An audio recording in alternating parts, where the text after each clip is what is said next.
Good afternoon, Squatch Nation, and welcome back to another beautiful night here at Black Hills Energy Stadium as your Spearfish Sasquatch look to face off against our friends from Casper, Wyoming, the Casper Horseheads. As it is sunny and 90 degrees, a very hot 90 at that, as there is not much of a breeze whatsoever, but we will not complain as long as there is not a cloud in the sky. As it is right now, we are in for a great night and a great matchup between these two teams. As we are just a couple of minutes away, 6:35 first pitch, and here in game two, after your Squatch took game one against Casper last night in a very exciting late game finish.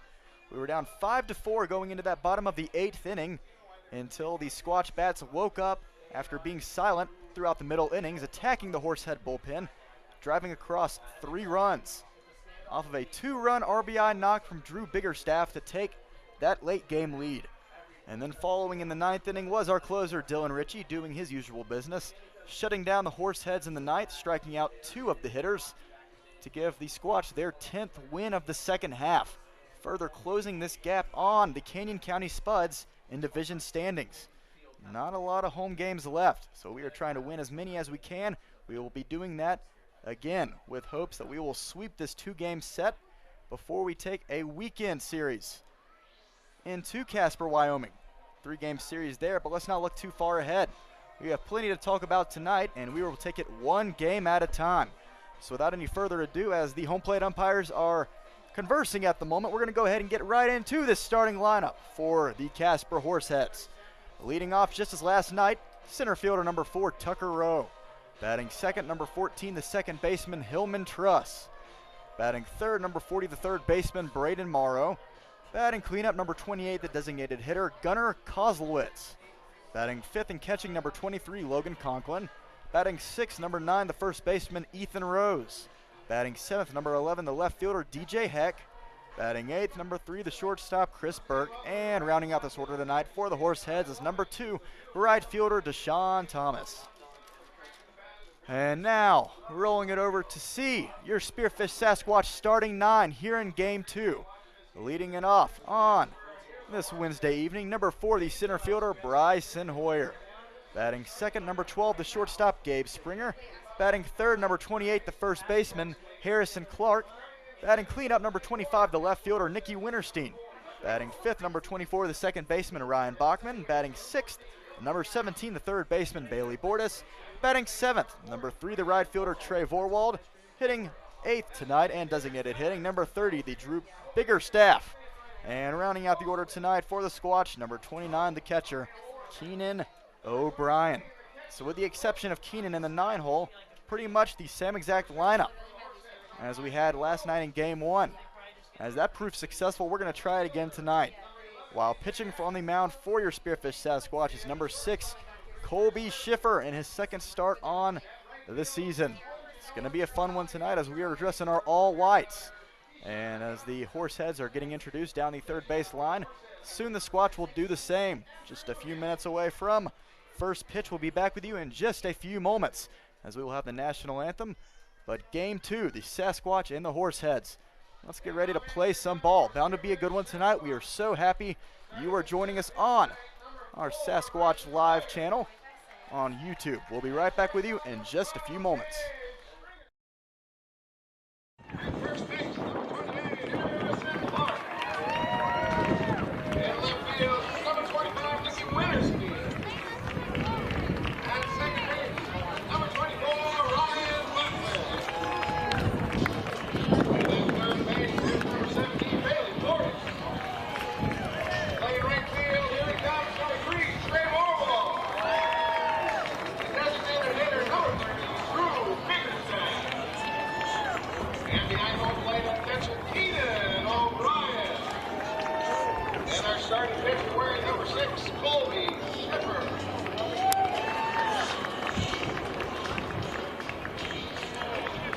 Now fans will ask you to please rise and remove cover as we listen to JC and Willie bring us America's #1 song, national anthem.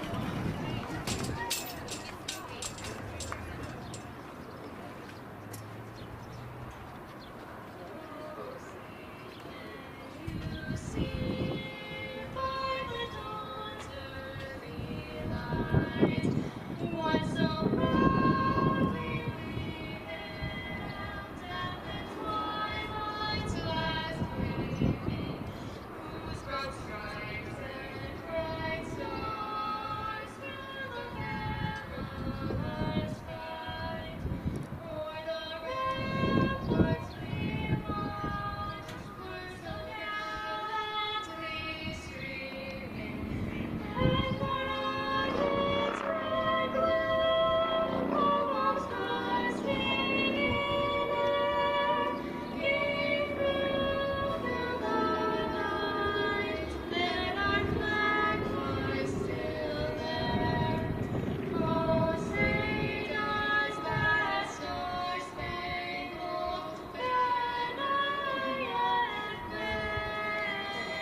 We sure do. Brody, what do you want to tell?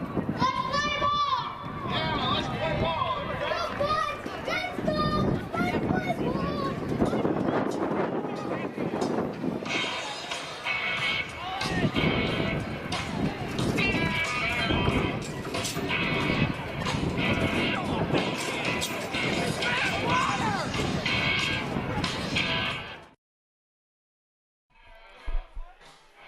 And as Back in Black plays here at Black Hills Energy Stadium, we are ready for some baseball here in Game 2.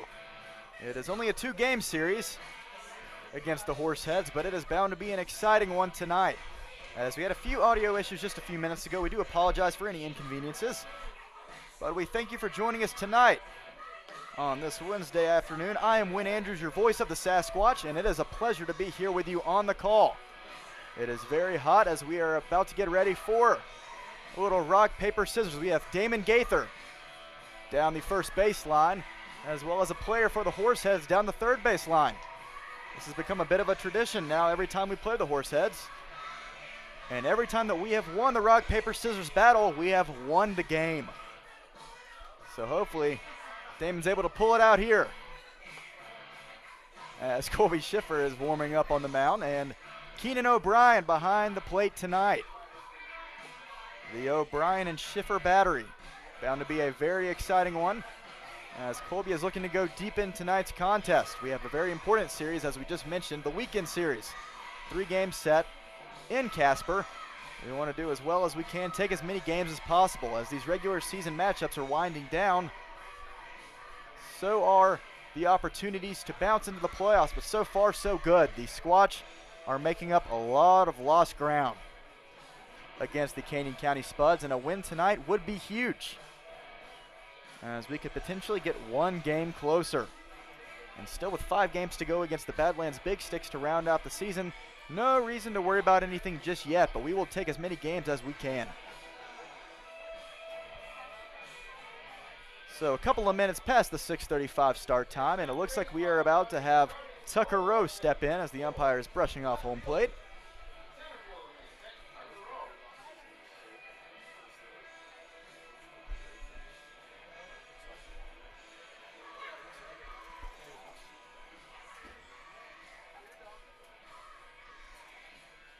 So we are taking a moment here. I think they are about ready to start rock, paper, scissors. Here we go. And the decision on the third time. All right, both rolled paper that time. They're going to try it again. And Damon able to take the victory. He rolled a rock, and the Horsehead player rolled scissors. So hopefully this bodes well for us. As we said, we're on a perfect streak when we win the rock, paper, scissors battle. We did tonight, so let's bring the offense out. But first, we're going to start it off with Colby on the mound. Defense plays first at home. As we are about to be underway, the 10-9 Sasquatch versus the 5-11 Horseheads here in the second half of play. As Colby fires that fastball right past Tucker Rowe for strike 1. As we are officially starting out here tonight. There's that one. Fastball close to that same location. Off the plate for ball 1.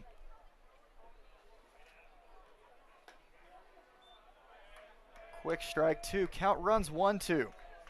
Number 6 is Mr. Schiffer from California. Plays at Loyola Marymount University. As Tucker Rowe fouls that one. Gets just a piece of it off the protective netting. Colby with a 1.38 ERA through 6 appearances. We'll take that. This will be his second start of the season. Big swing and a miss there for out number 1. Takes care of Tucker Rowe. Blew the fastball right past him once more. And that is going to bring up Hillman Truss, who was the designated hitter last night, but is now playing second base today. Truss to not record a hit in game 1. We hope that still is a consistent stat through game 2.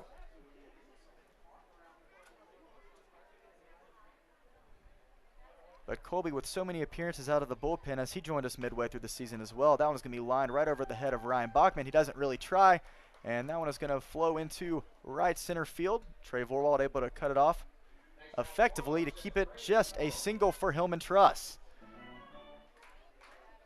So I jinxed us.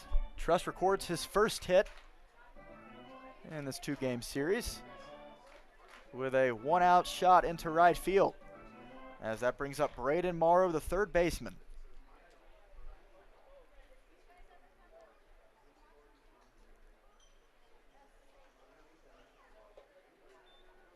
Schiffer pulls that one in the zone for strike one. So in his only start, ironically against the Horseheads just last week, Schiffer allowed only 1 earned run through 5 innings, giving up 6 hits and striking out 4. Sometimes it can be a bit tricky, having to control your stuff on the mound. Getting a start after previously being in the bullpen for an extended period of time, Schiffer didn't show too much rust whatsoever. And so far he has shown command, gotten ahead of each of the 3 batters he's faced, as he is now in an 0-2 count against Morrow. Let's see if he can finish the drill here. Just inside. Morrow doesn't back up at all.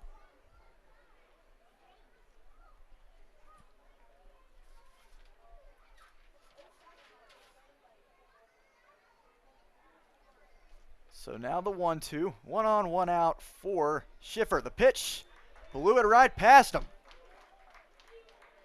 as he buzzed the tower, and Morrow unable to get any piece of it on that one. A beautiful pitch there from Colby for out number 2. 2 strikeouts already here in the first inning.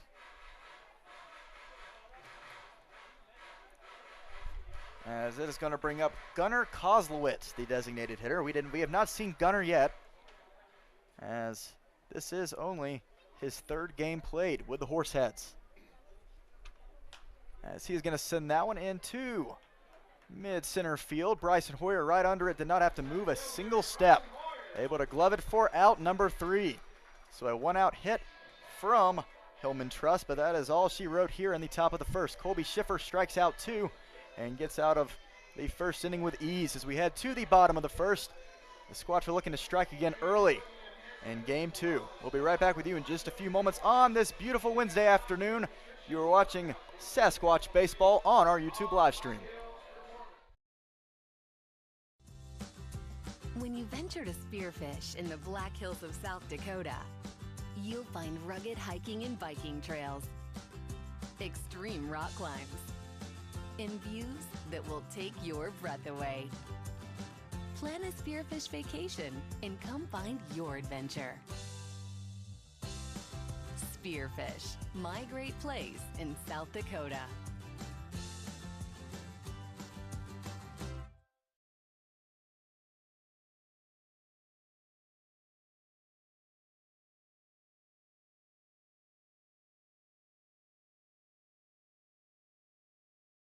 All going somewhere, going higher, faster, farther, going in new directions, to new places. At Monument Health, we keep going so you can keep going. We're dedicated to advanced orthopedic care with the latest innovations, technology, expertise, and treatment. So keep exploring, keep making memories, keep going with Monument Health as your partner. Learn more at monument.health/orthopedics.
Back here in the bottom of the first inning, Colby Schiffer had a great start to his night on the mound.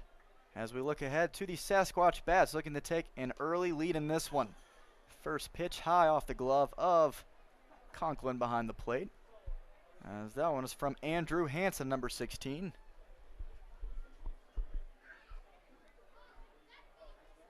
Bryson Hoyer stepping in now. Leading off for the second consecutive night. Gets that one just off the edge of the bat.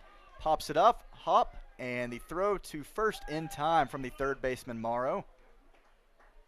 It was chopped down the shallow third base line. Morrow able to charge it in time, glove it, and make the throw for out number 1.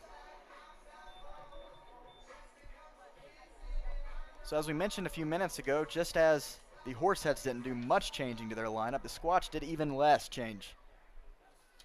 As really the only thing different is Keenan O'Brien in the 9 spot, replacing Damon Gaither from game 1.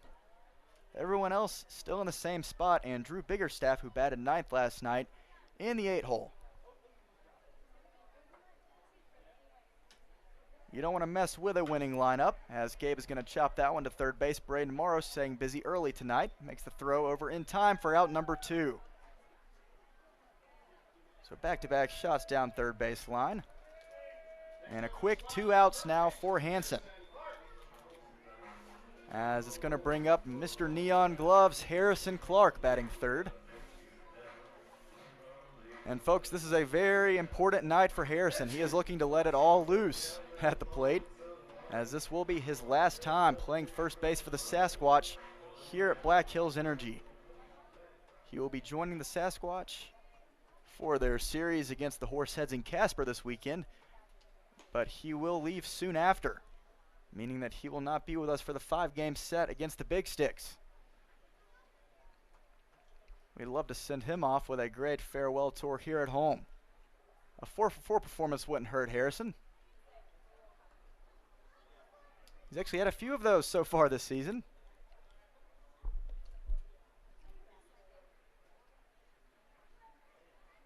Been a reliable bat in this lineup to get some innings going. Nicky Winterstein on deck.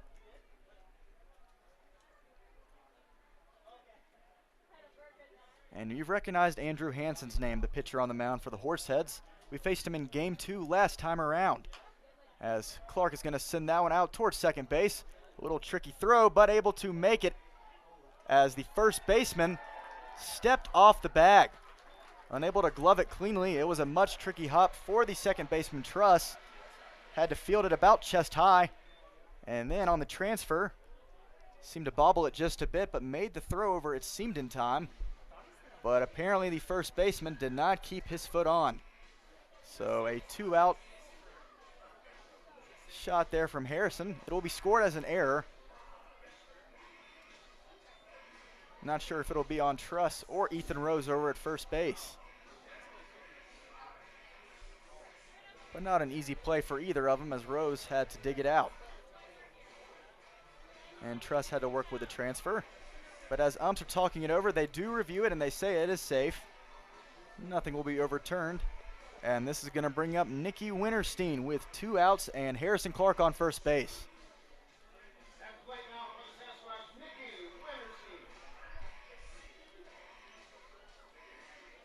So not a hit for Harrison Clark, but that is okay. He is still doing his job, getting on base any way he can take it. He's not picky. And now Nicky batting fourth tonight. Same as in game 1, and there is no reason to change what is working so well for the Sasquatch. Last night, Nicky went 3 for 4, and he was the offensive catalyst behind every Sasquatch scoring inning. Seemed to lead off each inning with a base knock, eventually coming around every single inning. And he is locked in an 0-1 count with Andrew Hansen.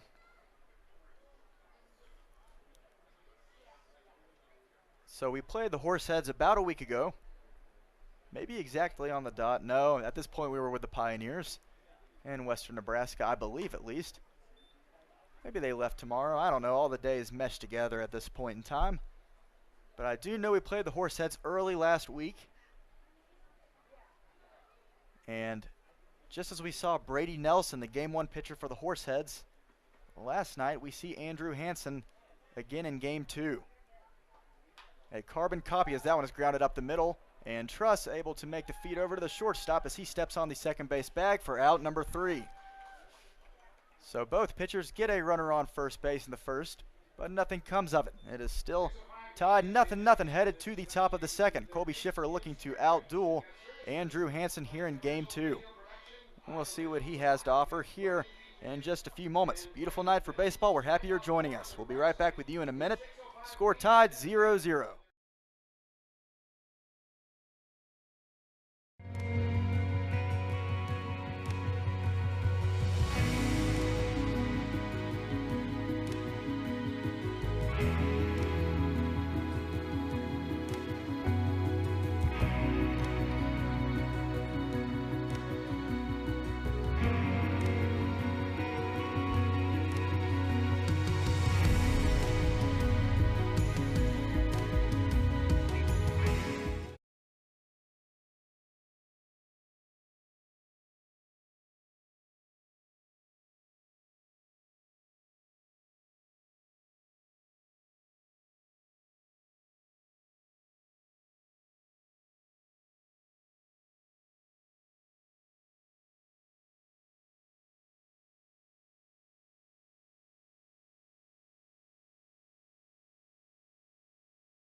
The 5, 6, 7 hitters due up for the Casper Horseheads here in the top of the second inning.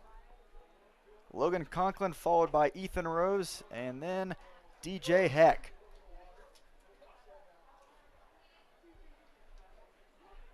As we'll see what Conklin has to offer. Quickly behind 0-1, grounds that one foul down third base. And Colby doing exactly what he does best, quickly ahead. No balls, 2 strikes.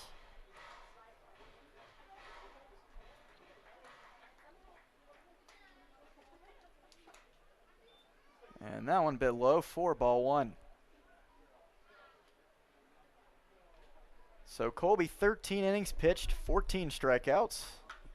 And that one is going to be lifted over the head of the third baseman into left field as Conklin is going to slow it down around first base. Thought about trying 2 for a second, but great job from Winterstein over and left to cut it off effectively and keep it a 1-base knock for Logan Conklin to start out here in the second inning. So that's going to lead it out towards Ethan Rose, the first baseman.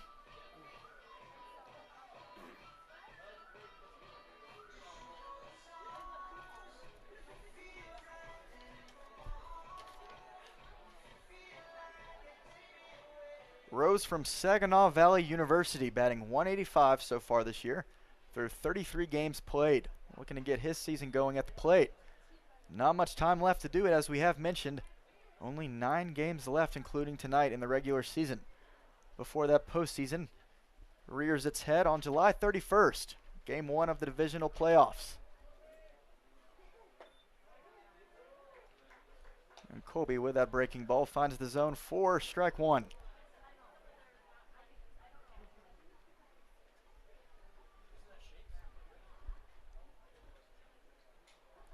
Conklin over at first base. Nobody out here. Big cut there from Rose for strike 2.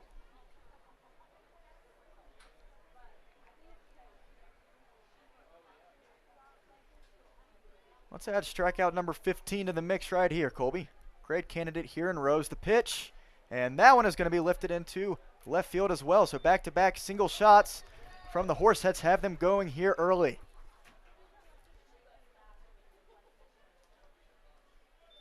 So after getting a 2-strike count on both Conklin and Rose back-to-back, both of the Horsehead hitters able to square up just enough and lift it into shallow left. And now the first runner in scoring position on the night, as this brings up DJ Heck. We didn't see DJ last night. This is one of the few changes that the Horseheads made to their lineup.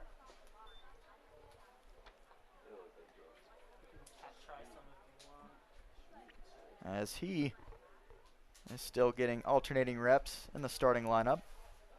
Only his 8th game started for the Horseheads.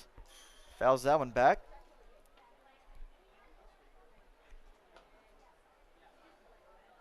Heck, the 6'1" right-handed hitter from the University of Iowa. Batting .250 with 6 hits and 2 runs driven in. In a 1-1 count now with Colby. Schiffer's pitch. Finds the plate for strike 2.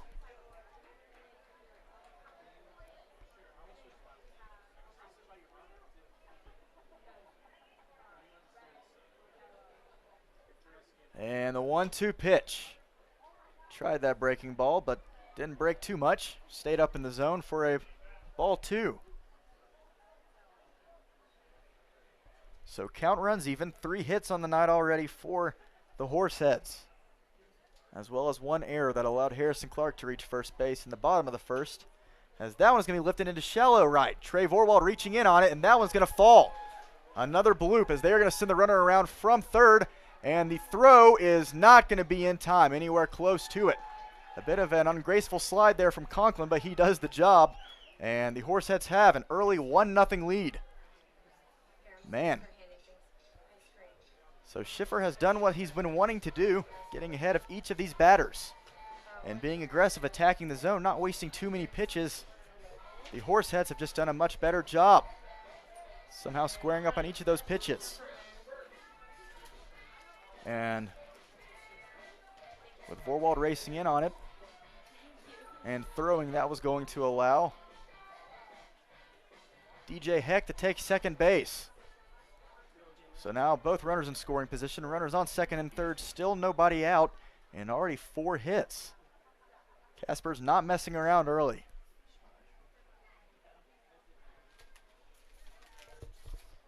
So now Chris Burke, the shortstop. I've enjoyed seeing Chris over at short.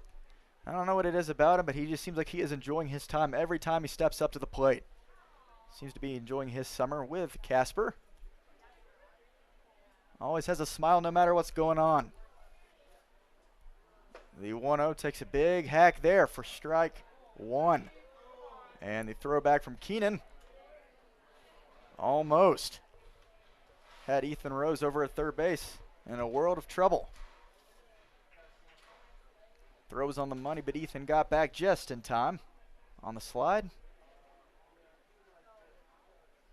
And the 1-1 is that one is going to be chopped. Bailey Borges is going to try to throw home, and Keenan's going to be able to tag him out in time. Ethan Rose elected to try it and then tried to maneuver his way. The big jump around O'Brien. As they shake it off, everything is all right. But now with O'Brien staying over there, Burke smartly takes second base. Keenan didn't realize it at the time as he turned his back, with Chris Burke over at first, and he made the run, takes second base. So now there is 1 out. What we have basically done is just substituted the third base runner. No one scores. It is still a 1-0 ball game. We hope to keep it here. Now with Burke at second base, the double play no longer in order. That brings up Deshaun Thomas, the right fielder. He fouls that one off.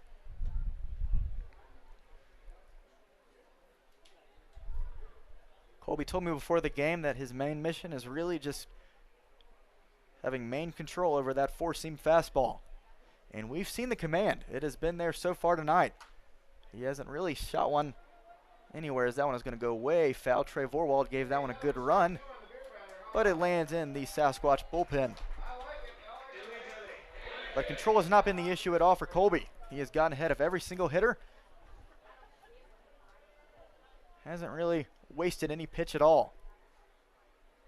But unfortunately for us, the hitters for Casper have been on their game so far. The 0-2 from Deshaun, as we will see what happens, and it is going to hit him. Couldn't tell if it was off the edge of the bat or not. If it was potentially fouled off, but now a hit by pitch is going to land Deshaun over at first base, and now bases are loaded just in time for the lineup card to roll over. Tucker Rowe stepping back in again. So the first wild pitch we've seen on the night from Colby. It wasn't really that wild at all. Just threw it inside more than he liked. Deshaun did not step out of the way. And that one inside again. Keenan slides a bit to keep that one in front of him.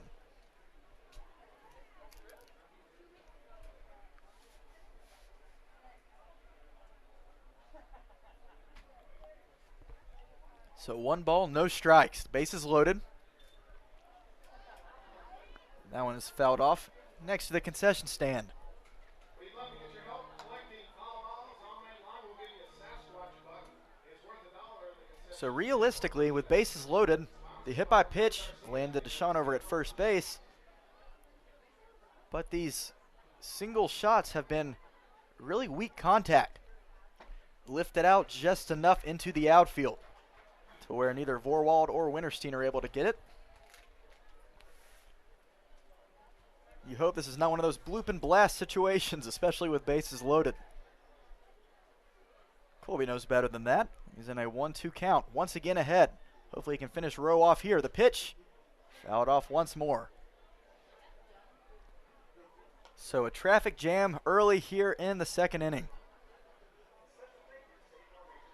The Horseheads had the lead going into the bottom of the 8th last night. A 3-run 7th plated. A big comeback for the Horseheads, as that one is going to be lined, and that was fair down the third base line all the way down to the wall next to the 330 pole. One's going to score. 2 runners score. They're going to send the runner home from third. Deshaun is coming, and he is going to cross home plate. So 3 score as Tucker Rowe is going to be tagged out over at second. He got a little too greedy, tried for 3, not able to make it back in time, but not before 3 additional runs crossed. It is a 4-0 ball game early. And man, Colby has just had some tough luck. That was the first truly hard hit ball of the night. A screecher down the third base line. Bailey Bordas unable to get to it, as he is shaded a bit to the left of the bag.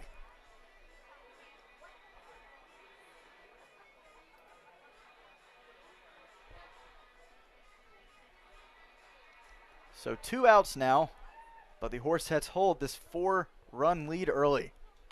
And that one's going to be grounded up the middle off of Schiffer's body. He's going to try to make the feed to first, not in time. And we hope he is okay. Took a bit of a scary fall. He is all right. Gets right back up. Another unlucky hit. Truss's second of the night. Hillman Truss just lined one off the mound, off of the body of Colby Schiffer. And Schiffer was able to react fast to it,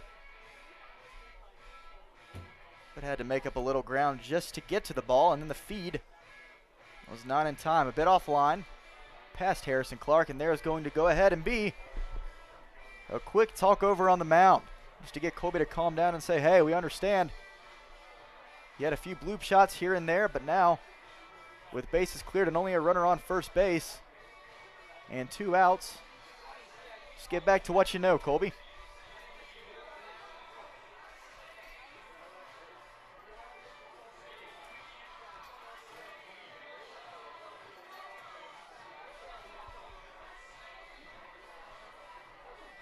So with Hillman Truss over at second base, I jinxed us a good amount, saying he didn't get a hit last night. We have only seen him in 1 appearance so far this year. But then again, we've only played the Horseheads 4 times, all in the second half. This is our 4th game played, and we will round out the season matchup on Sunday afternoon. But the Horseheads have already made it official early that the Squatch are going to have to claw back inning after inning as they have built an early 4-0 lead.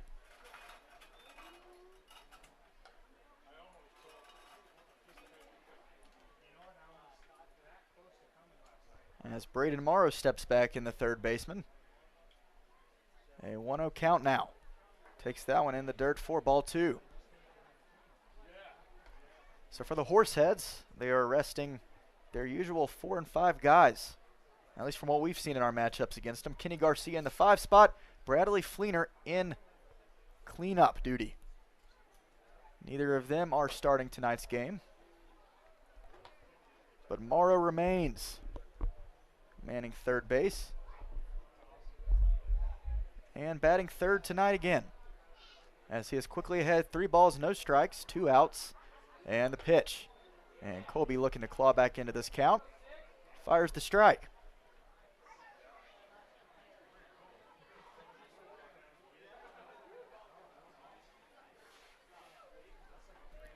And now the 3-1, as that one is going to be hit high. Jammed him off the edge of the bat. High fly ball past the infield. Ryan Bachman calls off for out number 3. So Colby Schiffer gets back to the basics, but not before the Casper Horseheads make us pay early here at home. 5 hits, 4 runs to show for it, especially a 3 RBI knock from Tucker Rowe to clear the bases, but hopefully not for long. Headed to the bottom of the second, as we are down 4-0. We'll be right back with you in just a few moments.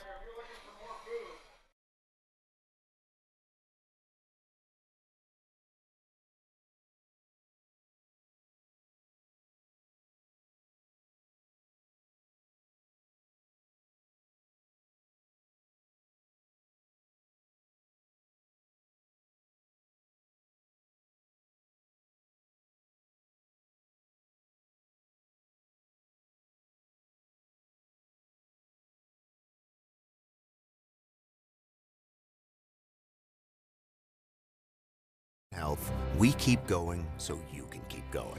With advanced technology, innovations, and treatment. So keep exploring, keep making memories, keep going with Monument Health as your partner.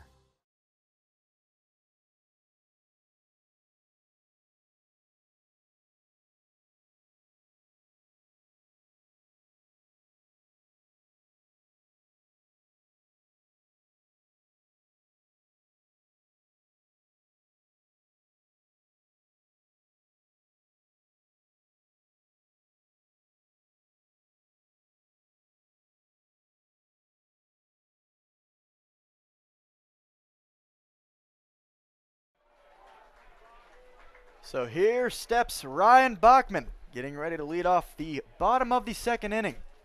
The Horseheads plated 4 runs in the top of the inning. And as the Squatch have done so well this season in terms of retaliation at the bottom frame of the innings, we hope they can do some of that magic right here. Bachman followed by 6-hole hitter Bordas and Trey Vorwald. We will see at least those 3, and we hope lots more here in the second.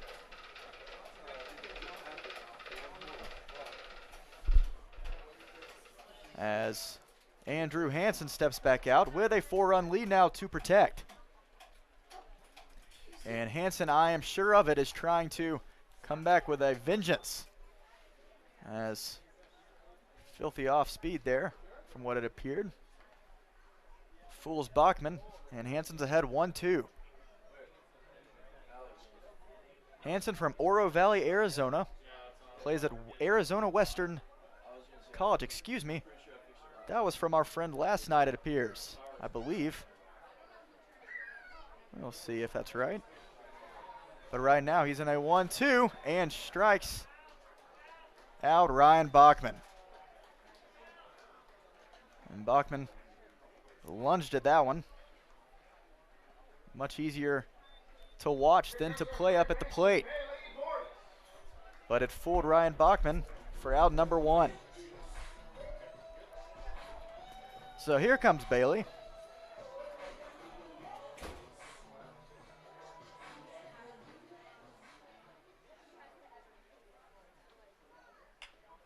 And he is going to lift that one way high as the shortstop takes his glasses off and is able to back up a few more steps, making a not easy catch.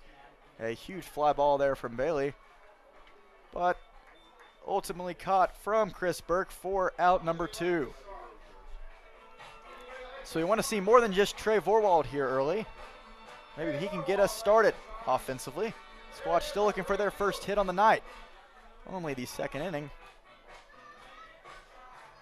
but never play with innings. Drew Biggerstaff on deck.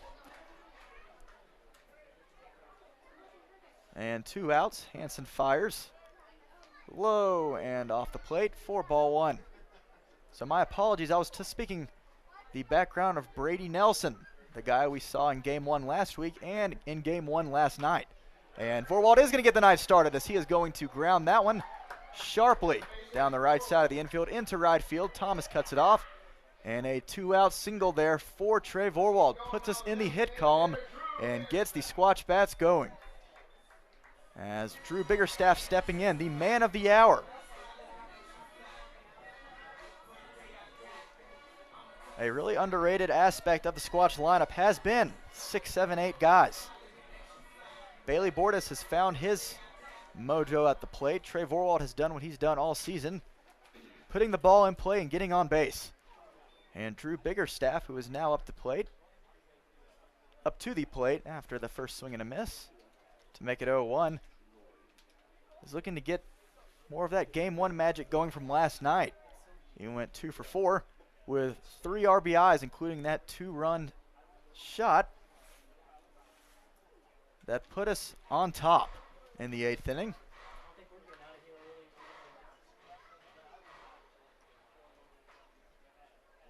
So with Vorwald on first base and 2 outs, Drew doing everything he can. Vorwald's going to try to steal second. The throw from the catcher way offline, and Vorwald is going to try to take third. And the throw from the center fielder, not in time. That one's going to get past him and out of play. As Hansen luckily was right there to make the catch. And if he was not there off the mound, Vorwald might have been taking home.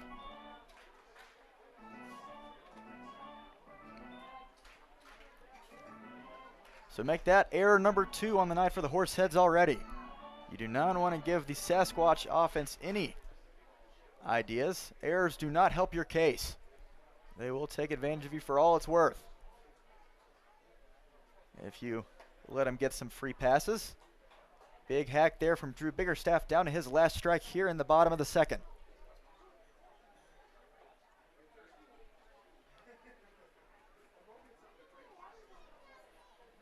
Keenan O'Brien on deck, the 2-2. And Drew is going to send that one high out towards center field. Rowe seems to have a read on it, able to make the catch for out number 3. Only took a few steps to his left, and that is going to end the inning for Hansen. So he gets to the first 2 batters, allows a single off from Trey Vorwald, but ultimately able to retire the side with a fly out of Drew Biggerstaff, but the Squatch get their first hit. We hope for more positive signs headed to the next inning. We're headed to the top of the 3rd. Horseheads on top early, 4-0. You're watching Squatch live on our Spearfish Sasquatch YouTube channel.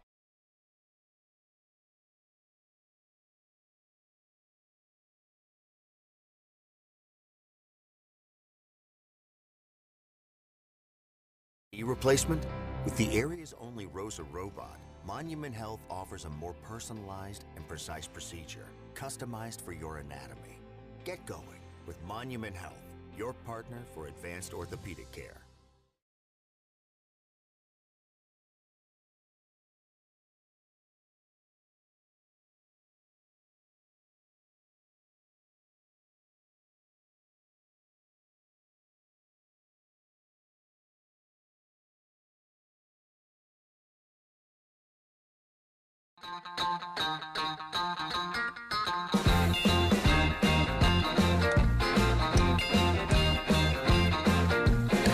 I wanna shout out to the world so they know my sweet baby loves me so. She got me going, yeah, she turns me on. And she loves me, yeah, she loves me, and it blows my mind. Hey, nice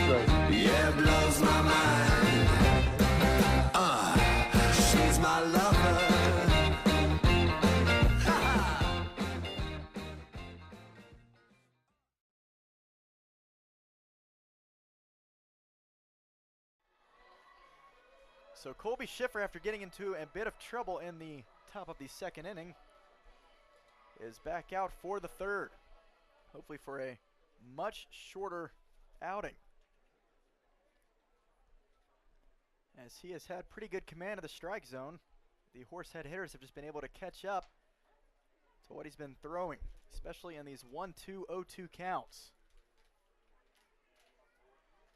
So although Colby has gotten ahead, the Horsehead hitters have found it out at the last moment each time, just as we see right there. That time, it was a 1-0 count, but Gunnar Koslowitz is going to line that one right past Bachman and into right field for a leadoff single. So the Horseheads not being picky, they are going all over the place right now. Hitting left and right, already 6 hits on the night. As this brings up Logan Conklin.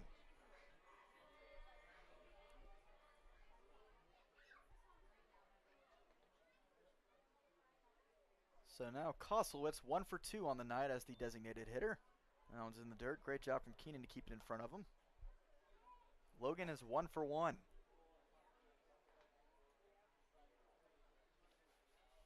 The bottom of the lineup has done a lot of work early in this one, as that one was just fouled off. And it looks like Koslowitz over at first base thought he had a chance to steal, but has to make his way back to first base. Laughing it over with the umpire.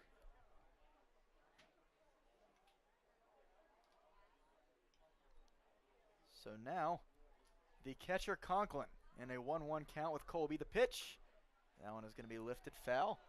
Harrison tracks it for just a second before realizing it's going to be out of play, and then heads back to first base.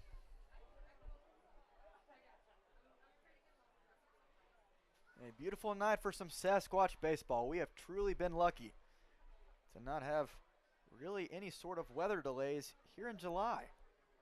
We hope that we're not jinxing it for the 5-game set next week against the Big Sticks, but so far, weather has been treating us nicely. That one is going to be just foul.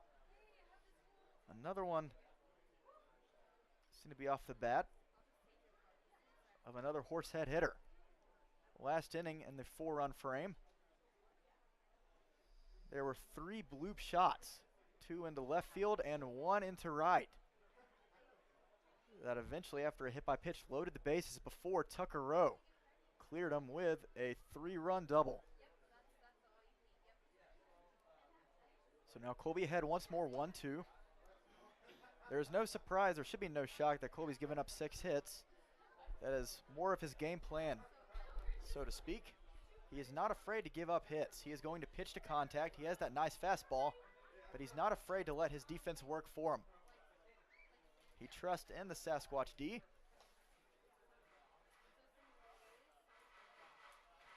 And whether it be fly ball or ground ball, he is not going to waste any time just trying to go strikeout after strikeout. The 1-2 again. Upstairs for ball 2.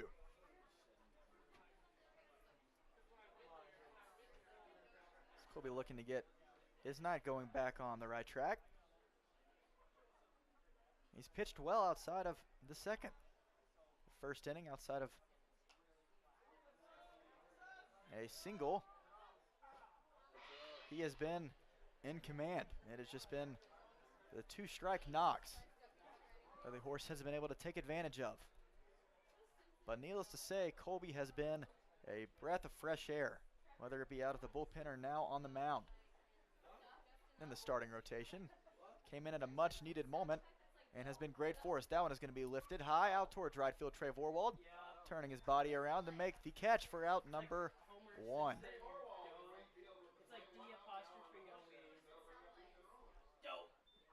So outside of Tucker Rowe's liner down third base, we haven't, like we mentioned, it's just been a bunch of soft contact. The Horsehead hitters have gotten under a lot of these pitches. They've lifted them high, and any of the hits that were eventual hits landed right in front of Winterstein and Vorwald in left and right field.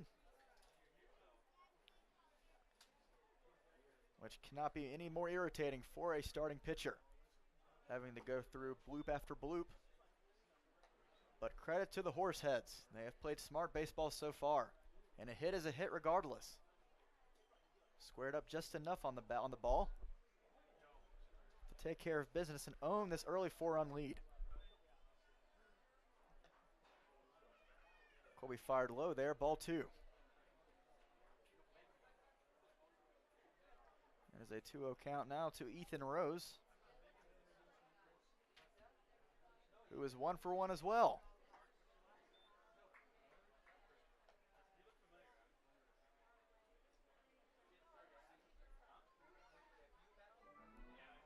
DJ Heck is on deck. That's fun to say. He registered a hit as well tonight early on, along with an RBI. That one is going to be grounded up the middle. Gabe Springer looking to maybe turn a double play. Feeds it to Bachman for 1, and the throw to first in time. There we go. The 6-4-3 double play, able to retire the side. Colby Schiffer gets a leadoff hitter on, but able to take care of business after a fly out and a double play to take care of things here in the top of the third. We head to the bottom of the inning, looking to turn things around, cut into this 4-run lead. Great job, Colby. Let the Squatch Bats do the rest of work for you. We'll be back in just a few minutes on the Spearfish Sasquatch YouTube channel.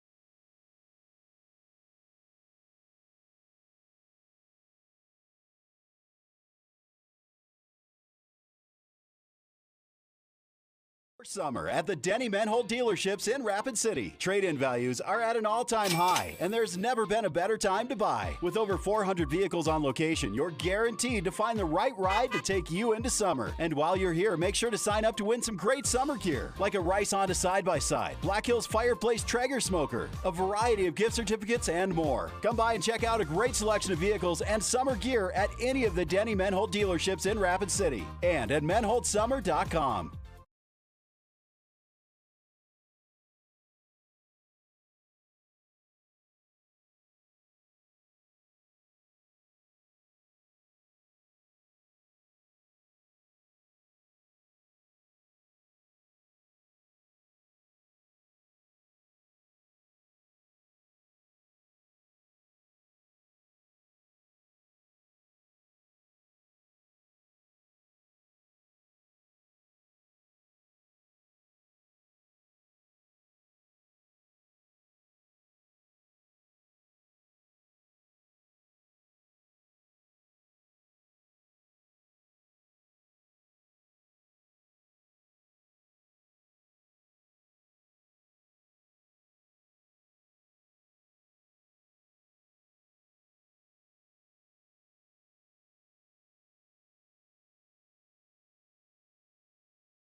So Keenan O'Brien stepping in for his first look at Andrew Hansen tonight, as Hansen is now on his last batter.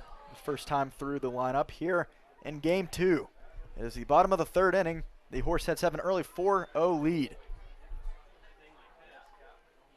And Hansen, trying to take care of business, does not want to have a repeat of his last start against the Sasquatch. As the 0-1. Can't find the plate that time. Looked good from up here, but I don't know. Count runs 1-1 against O'Brien. We'll take it. And Keenan went around on that one. So it is a 1-2 count against O'Brien before the lineup card rolls over. With Bryson Hoyer on deck, Keenan looking to get on base, unable to do so, swing and a miss, and Andrew Hansen is dealing early. Hopefully the top of the Sasquatch order can do something about that.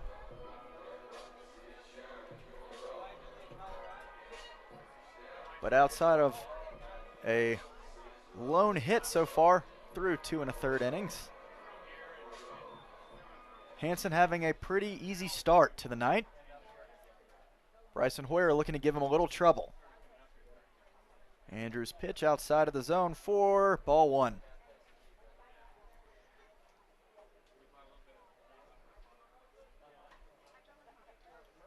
So we do feel good about our chances against Andrew, as that one is going to beam Bryson.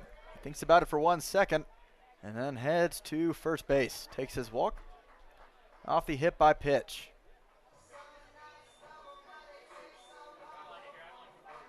He's sitting there smiling over first base.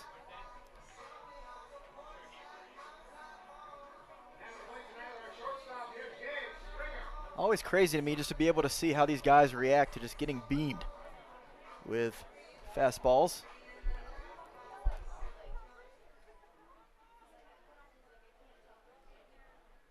I wasn't paying attention to whether that one was a fastball or not, but either way, being hit by a collegiate pitcher cannot feel good. I feel like I'd have some issues with a pitcher. But then again, that's why I'm up in the booth and not anywhere else, as that one is going to be grounded softly off of the glove of the second baseman. The throw not in time. As a wild feed, they're going to send Hoyer from third base, as he just rounded the bases and stole home. Off of the wild throw from the second baseman. It should have been a routine ground play, but he is able, tries to throw it over to first base. Gabe Springer is going to reach off of the errant throw. So now 3 errors in the night, and that costs the Horseheads a run, as Bryson Hoyer was chugging all the way from second to third, all the way home for their first run of the ninth. That brings up Harrison Clark.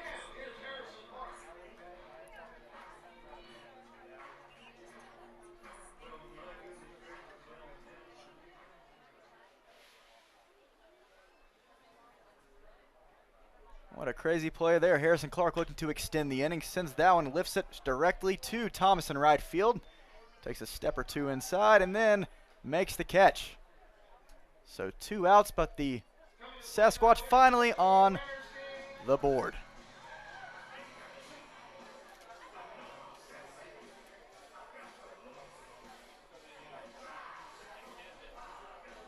So the hit by pitch comes back to bite Hansen.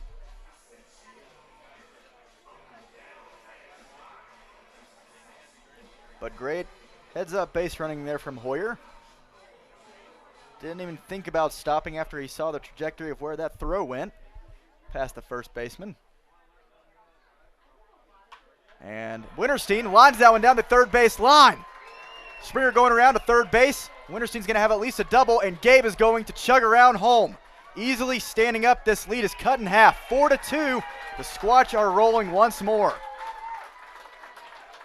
And Andrew Hansen can't get off that easily.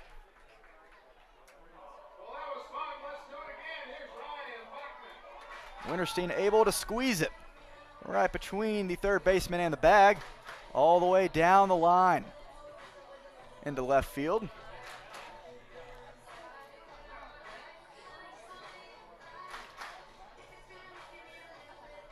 And that's all you had to do, the recipe to success. The Sasquatch do such a great job of it, understanding that no lead is impossible to overcome. And just inning by inning, finding a way to cut into the deficit, even as they did last night. Not many innings to work with. Scored 3 in the 8th inning to take the lead. In the eventual 7-5 Game 1 victory. And now with Winterstein over in scoring position at second base and 2 outs, we'll see what Ryan can do. The pitch off the plate for ball 2.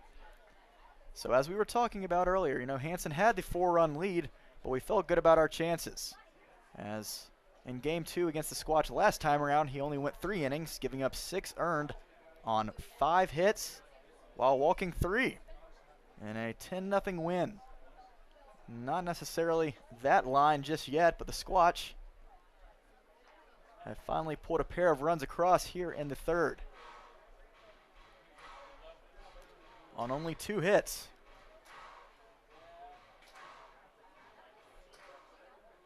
Three errors now for the Horseheads early. Never a recipe for success. The Squatch are showing them why. And that is going to be a 4-pitch walk. The game is just beginning on the offensive end for the Sasquatch. The bats are waking up. And now with 2 outs, Bailey Bordas has a chance to come in. And if he were to knock one over the wall, Squatch have a 1-run lead.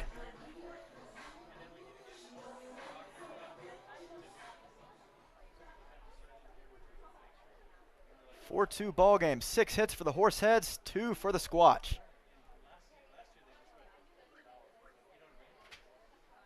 Hansen looking to get out of trouble here as he's going to try to throw back the second. That was going to get past the second baseman into the outfield. The center fielder cuts it off, but man, the Heads unable to get out of their own head. They are not out of trouble just yet. Runners advance to second and third, still 2 outs. And if Bailey were to line a single, this game could easily be tied. Bordas, a huge power hitter for the Squatch lineup. We love seeing him in the middle of the order. We've seen him hit a few blasts this season. No time better than the present for us to see another one here at Black Hills Energy. He's ahead, 1 ball, no strikes. The pitch, down low, ball 2. So Hansen will walk you. And that will bode well for the Sasquatch, who are always so patient at the plate, waiting for the pitch they want to attack. 2-0 count now to Bailey. Lifts that one out of play for strike 1. Nods it off for a second. Likes what he sees.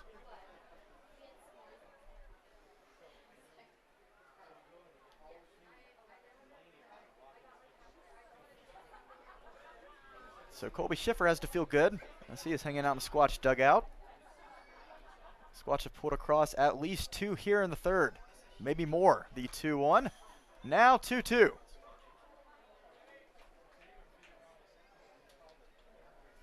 Count runs even. Bailey down to his last strike. Another full house here at the stadium tonight. We'll get official numbers later on in the game. They are here and cheering on their Squatch in a very important game 2. Winterstein way off third base, halfway to home. Might not have to do that if Bailey takes a walk. Full count, 2 outs, runners on second and a third. We'll see what Bailey can do. Might get a pitch he wants to drive. The payoff, swing and a miss. He got the fastball, but unable to catch up to it. A little higher in the zone. Hansen able to take care of business after the errant throw that eventually scored 2 runs. And then the throw back to the second baseman that was drifting into the outfield. Hansen gets out of trouble and leaves Sasquatch runners stranded on second and third base.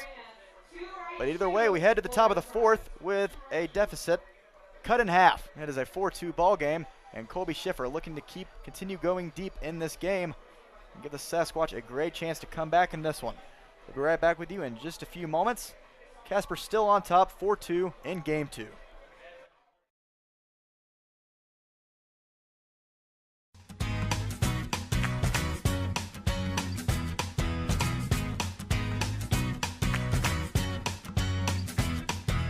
Walk through life. Every day is a new beginning. Shine your light. It's a day and the world is waiting. Move along to the song, singing in your soul. Feel the beat, clap your hands, let's take control. All you need, all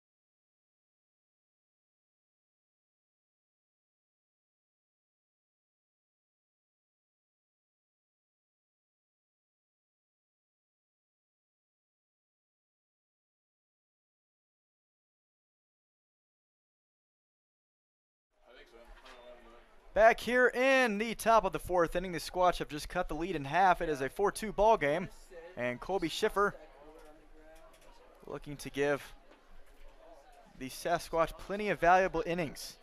After a 4-run second, he is settled in. And after having a leadoff runner reach in the third, eventually had a fly out and a double play turned to eliminate any sort of trouble. As he now faces off against the bottom half of the lineup for the Horseheads. DJ Heck stepping in now with a swing and a miss in the middle of a 2-2 count. The bottom three in this lineup, with Heck followed by Chris Burke and then Deshaun Thomas to round out the order.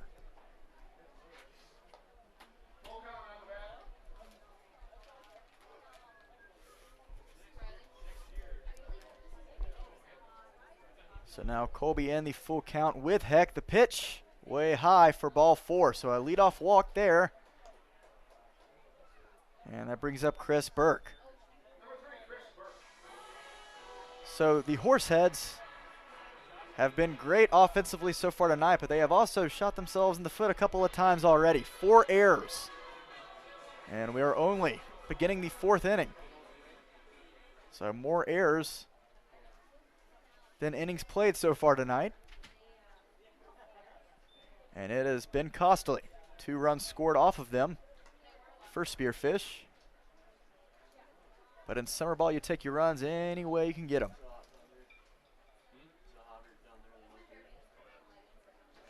Schiffer really emphasized just being able to control that changeup and that curve.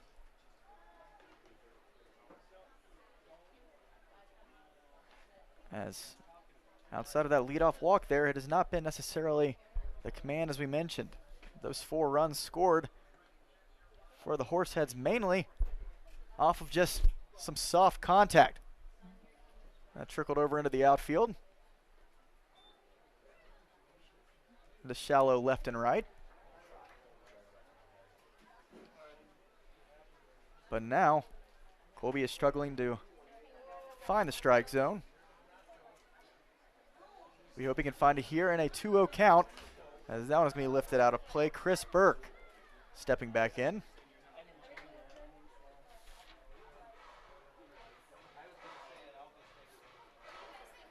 Burke from Dakota State University. And from California as well. So many West Coast guys finding themselves in South Dakota this summer. That's been one of the biggest surprises for me, being able to get to know all these guys from both teams.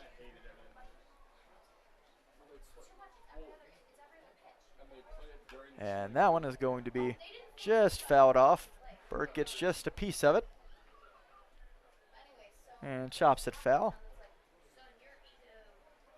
So now Colby has fought back into the count, a 2-2 with a runner on first base in the form of DJ Heck and no outs.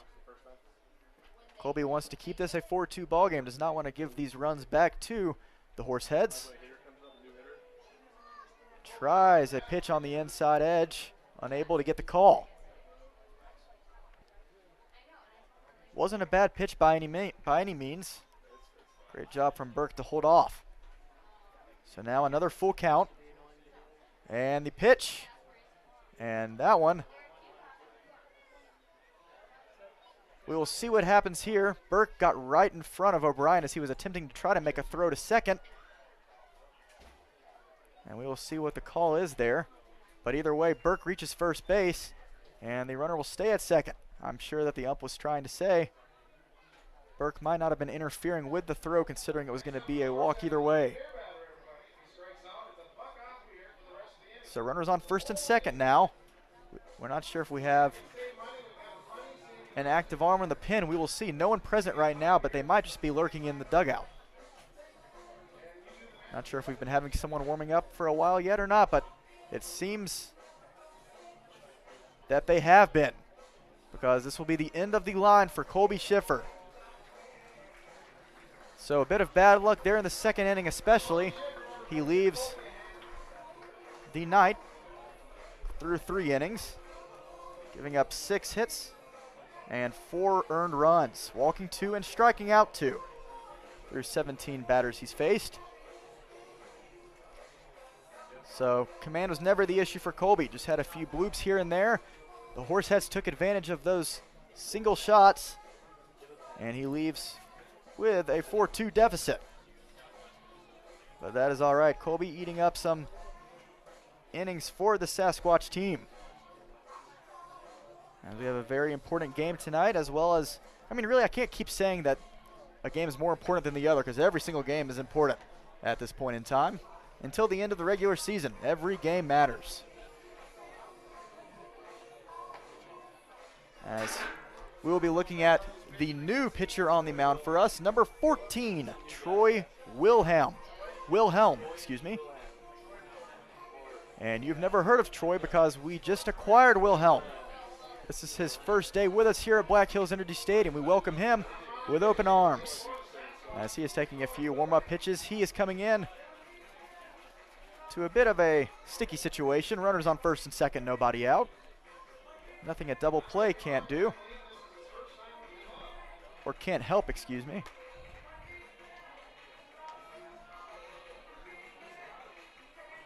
And with a 9-spot hitter, Deshaun Thomas stepping in. Wilhelm is getting his shot.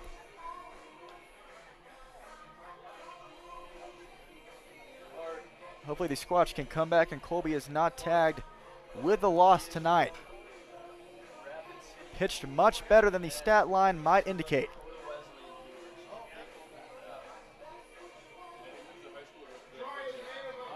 As Schiffer wanted to give a shout out to his dad and granddad when he was on the mound, wanted to say hey and thank you for everything.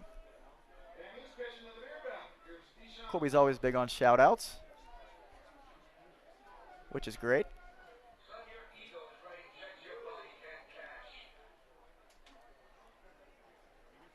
But it'll be the end of the night for Schiffer as Wilhelm takes over. It's kind of a tongue twister. Not sure why I'm struggling so much with Troy's name. Fires that first pitch in for a strike. Curls into the zone. An 0-1 count.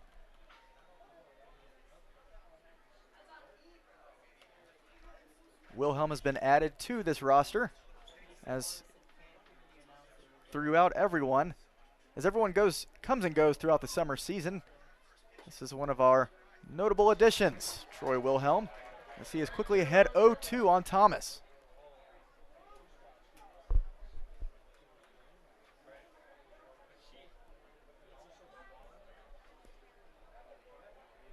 As we are making the late season playoff push, Wilhelm will be a very important piece to this bullpen.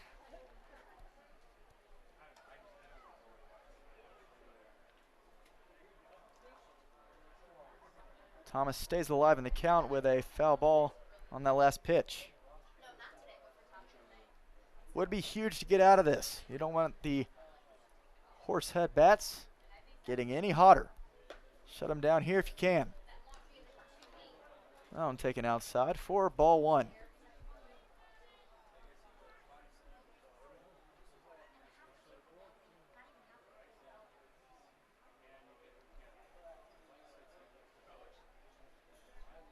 So here comes Troy's 1-2 pitch to Deshaun Thomas. And that was going to be lined over the head of the third baseman. They're going to send the runner from second home. He will easily score from Winterstein's throw. And Bailey Borges is going to try to tag out the runner. But he is going to be unable to, as heads up base running from Burke on second base, easily able to take third. As he saw that no one was manning third base, Bailey Borges was halfway between home plate and third. Made the sprint to the third base bag before Bailey could catch up to him. So now runners on the corners, a run scores. And that one is unfortunately going to be tagged to Colby Schiffer. So make that 5 runs in the night for him earned, but he has surrendered. And now Deshaun Thomas doing productive work in the 9-hole. Rolls it over for Tucker Rowe, who's already had an impressive night. 3 runs driven in from him after a liner down third base. into left field. That started the night hot for the Horseheads. Burke on third, Thomas on first as he's going to try to steal. That one's going to get way past Bachman. Errant throw there from O'Brien. He's going to drift in the infield, and Burke's going to score from third base. He will cross home. It is a 6-2 ball game, as well as Thomas reaching third base. Runner on third, still nobody out. Goodness gracious. So both teams playing a bit of sloppy ball so far on the defensive end. Squatch not so much as the Horseheads, but Casper has fought right back and taken both of those runs that the Squatch earned in the bottom of the third as they hold a 4-run lead again. And excuse me, trying to figure out our scoreboard. As it's still at 5-2, even though we know that's not the case. A run is going to score off of a liner into center field. As Thomas crosses home plate, that is going to be the third hit on the night for Hillman Truss. Or excuse me, that was Tucker Rowe. So now here comes Hillman Truss. Tucker continues his hot night at the plate. It is now a 7-2 ball game. 8 hits for the Horseheads. And Wilhelm, after getting ahead of Thomas, has given up back-to-back hits. It is a 3-run inning so far for the Horseheads, and the Squatch have yet to retire a bat.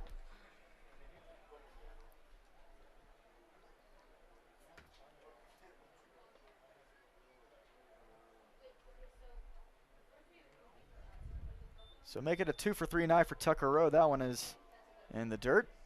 Keenan does a good job of keeping it in front of him. But unfortunately, O'Brien's throw to second base is way off line. Broke Ryan Bachman's ankles over there and fell into center field, which allowed the run from third to score, obviously. A 5-run lead for the Horseheads, and they are not looking to stop here.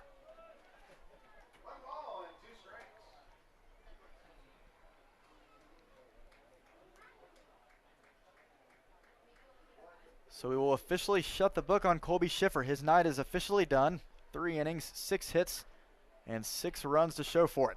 Swing and a miss there from Truss, and the throw from O'Brien on line as Harrison Clark able to take care of the runner at first base. And we will see what's going on here. I think that some of the Squatch players were a little confused on how many outs there were.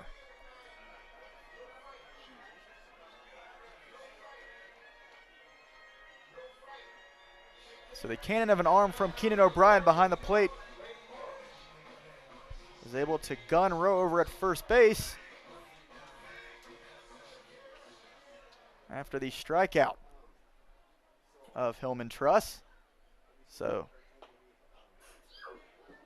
strike him out, throw him out. As Braden Morrow steps in, bases are now cleared. It is now a 2-out top of the 4th for the Horseheads, who have brought across 3 runs. Morrow takes that one for a call. It's strike 1.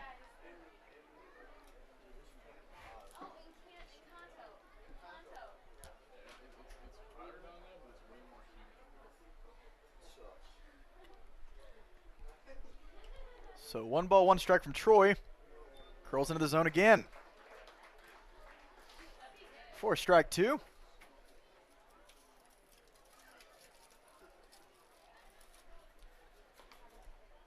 See if Wilhelm can take care of business right here, right now. The Horseheads have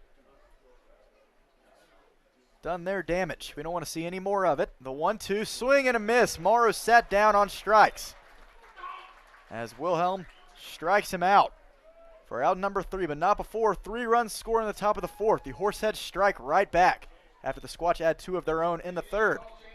You know what that means? Only a matter of time before the Squatch get right back into things. Let's put a 4-run inning of our own up on the board. And we head to the bottom of the inning. Casper on top, 7-2.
So a back and forth game so far. It's been a bit crazy. Headed to the bottom of the 4th inning. The Horseheads have already gotten 7 runs. As Vorwald sends that one, shoots it out towards left field. And right on the warning track steps the left fielder, DJ Heck. Vorwald gave that one a ride, but just a bit short of the left field wall. For out number 1, DJ Heck makes the catch. 1 pitch, 1 out for the Sasquatch here in the 4th. The Horseheads have been hitting at their will tonight. 4 runs in the 2nd, 3 in the 4th. Adding 2 7-run nights so far, along with 8 hits. And keep in mind, 4 errors. They have somehow overcome that, as the bats have been hot. They are looking to take game 2. We hope that is not the case. Squatch doing everything they can to catch right back up, with Andrew Hansen still on the mound. Gave up 2 runs after an error-filled bottom of the 3rd, but now he has an even larger lead to work with here in this inning. I am Win Andrews, your voice of the Squatch, alongside a special guy from the dugout, Damon Gaither. You've seen plenty of him, whether it be in the designated hitting spot or whether it be over at first base. He has been a great addition to this team. We are so happy to have him with us tonight. Damon, I know you got your night off, but very happy to have you with us here in the booth. It's good to be here, Win, you know. Get a nice little night off, get to enjoy the game from a fan perspective. So absolutely. It's nice change.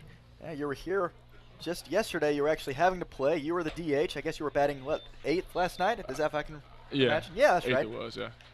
Yeah, now you're getting a much-needed breather, being able to hang out and just hang with us in the booth. This is what you see. It's a little different from the dugout, isn't it? Just a little bit, yeah. Absolutely, as Drew Biggerstaff takes a 1-out walk. That brings up Keenan O'Brien. And if Keenan were to reach, the lineup card rolls right over. We really need some runs here, Damon, don't we? Gaither from Olympia, Washington, plays at Everett Community College alongside the man over at first base right now, Drew Biggerstaff. Is that right? Yes, sir. Damon, how's it been being able to play with a teammate that you already knew at Everett? Being able to come here and just play in a place like South Dakota. A bit random, not like Washington, I'm sure. No, it's a little different, not going to lie. Seen a lot more farms here than I've ever seen in my life. Do you ever see a farm in Washington? Is that a thing? There's a couple, not where I'm from, but Okay. around the same area, yeah. There's a few. I want to say, Not like this, I promise. You know, I'm from Georgia. You already knew that, but just kind of thinking about it, you know, Washington, I just feel like a city everywhere. You know, we really don't get much of the South Dakota scenery. Yeah, no, I know western half's very city-esque. Yeah, towards central eastern, you get more like kind of open land like this, so like over here in Spearfish. But I'm from the western half, so I see a lot of city buildings and traffic everywhere. So I've heard a lot of people obviously talking about the way that they've gotten in touch with the Sasquatch, being able to join the team this summer. How was your path to becoming a Sasquatch this summer? What all did you have to do? Did you have connections, something like that just, you know? So my head coach over at Everett actually knew the original head coach from Billings. And so he told me and Drew and Kenji Miller, who left us recently, that we were just coming over here about November time. So we're just like, sweet. Yeah. Like, they just kind of sent us over here. Excited for the ride. Is South Dakota everything you've ever expected it to be and more? What were you expecting when you thought that you were going to South Dakota? I didn't know what to expect, to be honest with you. I'd never been outside the western half of the United States except for like Florida. So, I mean, for all I knew, this place didn't actually exist until I got here. But no, it's been cool. You know, Spearfish it's a nice little college town, so it's not too much different than what I've seen in the past. Swing and a miss there. Big cut from Keenan O'Brien as he is down on strikes. Try to catch up to that fastball, unable to as it played at the outer edge. For out number 2, that brings up the top of the order. Bryson Hoyer stepping in and looking to do something here. Get this inning going. Drew Biggerstaff on first base. Really important to get something going. If we still have to make up 5 runs, the Squatch can do it. But you'd like to get something going sooner rather than later. Biggerstaff's going to try to steal the throw from the throw from the catcher to second, not in time. Bang, bang play, good throw. Biggerstaff just had a better jump. So he sits over there at second base safely. Cheer on your teammate, Damon. There you go, Everett guy right there over at second base. Drew Biggerstaff, our catcher. Oh, yeah. slash DH tonight, able to steal bases. Big speed guy over there. Oh, yeah. So an 0-1 count now to Bryson. Hanson doesn't seem to be worried too much about Drew. Nah, I thought Bryson's going to come through right here, though. He's been swinging it well, so I had a good feeling about this at-bat. It is, I believe, his first homer of the summer, our last road trip, so. Oh, yeah. He's been finding his stride a little bit. Remember that time that you sent one over the right field wall just a few weeks ago? I do remember that, yes. That might have been fireworks night, or was it the night after? Maybe July 5th. I believe it was July 4th, actually. Oh, yeah, sending off the fireworks here at Black Hills Energy Stadium. Yeah. You scored, what, 3 runs? I think it was a 3 RBI knock. I believe so, yes, sir. And there was no doubt about it. You turned on it, and that I've never seen a moonshot like that. When I say a moonshot, it quite simply was up in the stars. I had no idea where it was. For all I thought, I mean, I knew it was hit deep, but I was like, that just might be the highest fly out I've ever seen in my entire life. But it kept carrying. Yeah, it definitely got above the lights pretty quick. I lost it about halfway up there, and I was just hoping I saw the output all right. Well, imagine where I was in the booth. Oh, yeah. Struggling with the lights, trying to figure out where it went. I was like, I don't know where that did go. Because that was after the lightning delay, I believe. Yeah. Yeah, so it was pretty late at that point. One of the only few lightning delays we've had so far this July. Yeah. Luckily for us, June was not too kind. The 2-2 count with 2 outs over the head of Bryson, and Drew Biggerstaff takes third. Yeah, Right. Drew. That boy, Drew.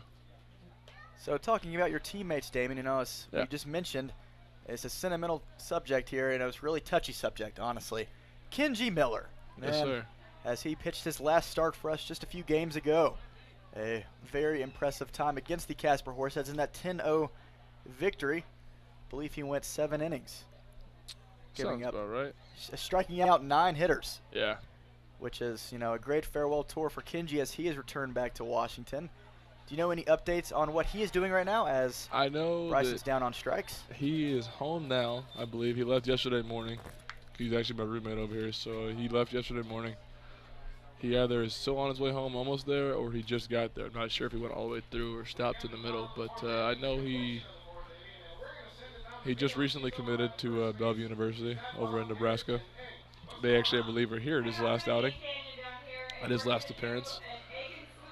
So that's good for him. I'm glad he signed over there. They're a pretty good program over there. So, but yeah, I know he's just kicking it at home until I think he leaves pretty soon, in August. Absolutely. Well, it's got to be great to be able to work with him as a teammate at Everett as well as here in Spearfish. So yeah, we'll be right back with Damon Gaither here in the booth in just a few moments. A very exciting night so far. Squatch looking to mount a very big comeback. 7-2 game as we head to the top of the 5th, and we will see more of these Casper hitters. We'll be back with you in just a few minutes. You are watching Squatch Baseball.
To the top of the 5th we go. It has been a back and forth affair so far through the first 4 innings. The Horseheads have gritted their teeth. The Squatch are trying to fight back in Game 2. Every game matters in terms of divisional standings. Trying to push our way into the postseason. A few more games left to be played, including a 5-game set, all against the Badlands Big Sticks, our division leader. But would be even easier to take every game we can against the Horseheads, as we are just finishing, or halfway through, our 2nd game. A 2-game set against the Horseheads before we have a weekend series. 3 games then in Casper, spanning Friday, Saturday, and Sunday. So winning tonight would be huge. We hope that is what is in the cards. As we're looking at the new pitcher on the mound for the Sasquatch, another notable debut, Brian Wren. As he is pitching in the middle of a count, a 3-1 count at that, to who appears to be Gunnar Kozlowitz, we think. Unless, it is Gunnar Kozlowitz, there we go. Gunnar is 1 for 2 on the night. And he is going to send that one out towards right center. And Vorwald racing back as far as he can. That one is over the wall. Well, Damon, that reminded me sort of your moonshot. You know, we knew that one was gone off the bat. That one was absolutely lifted and shot like a cannon. Yeah, he got all of that one. So, got every piece of Brian Wren's pitch as Wren was trying to catch back up to a 3-1 count. And Gunnar, we see why he is in the DH spot. Lifts one and shoots it all the way out towards right center. And now it is an 8-2 ball game. The Horseheads are not messing around tonight.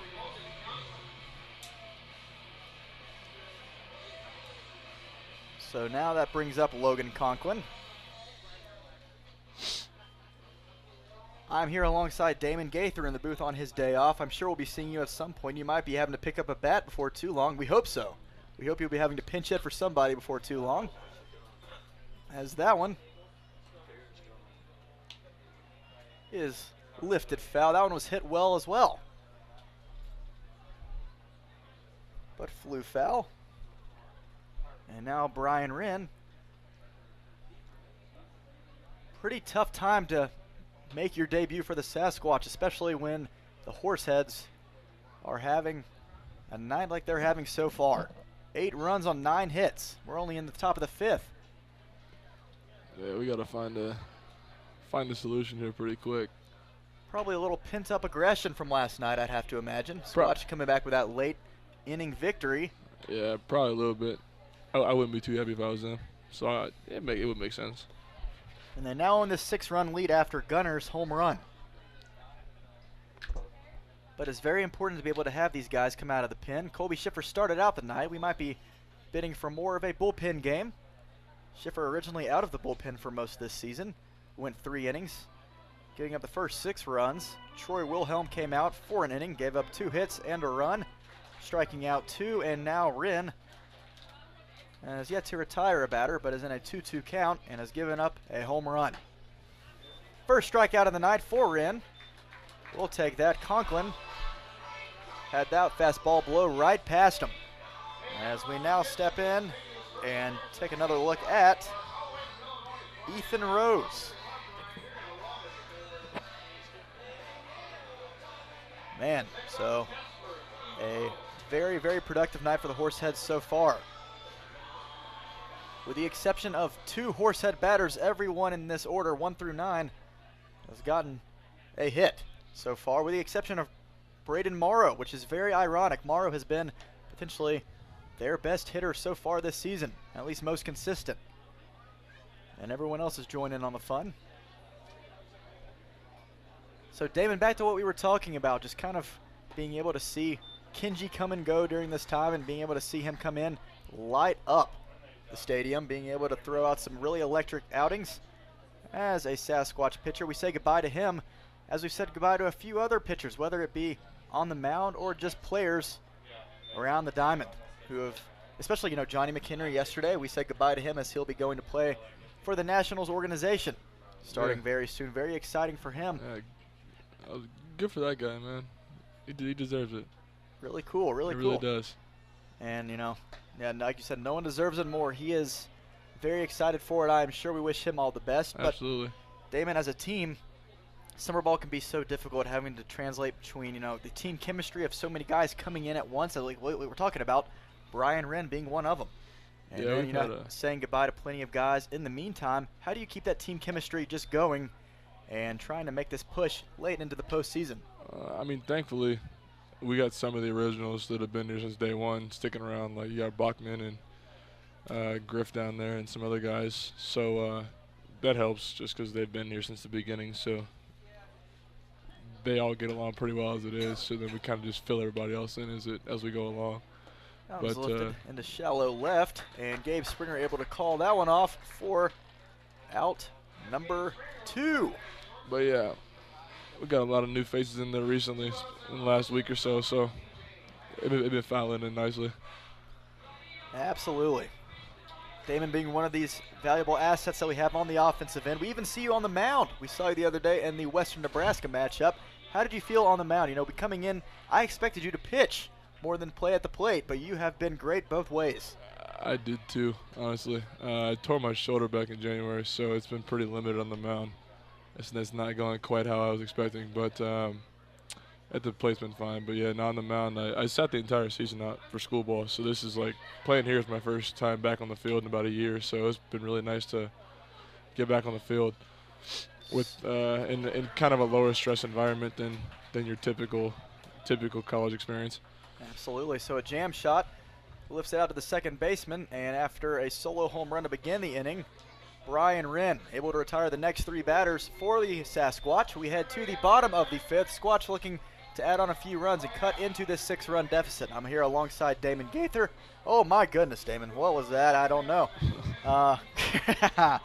Voice cracks here and there. We have them all, don't we? That's all right. It happens to the best of us. I guess so. As we head to the bottom of the 5th inning, we'll talk more about his journey from Washington as well as his summer with the Spearfish Sasquatch. We'll be right back with you in a minute. 8-2 game. Casper with the lead.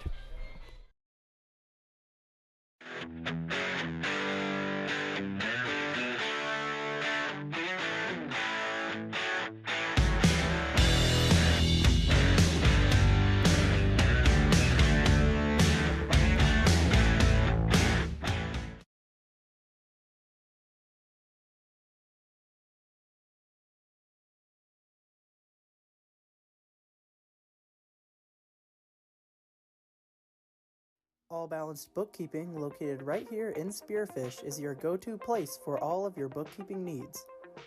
Serving Spearfish for over 2 years, we have over 30 years of bookkeeping experience and can take care of any office tasks, large or small. Contact us now to get in touch with one of our many experienced bookkeepers.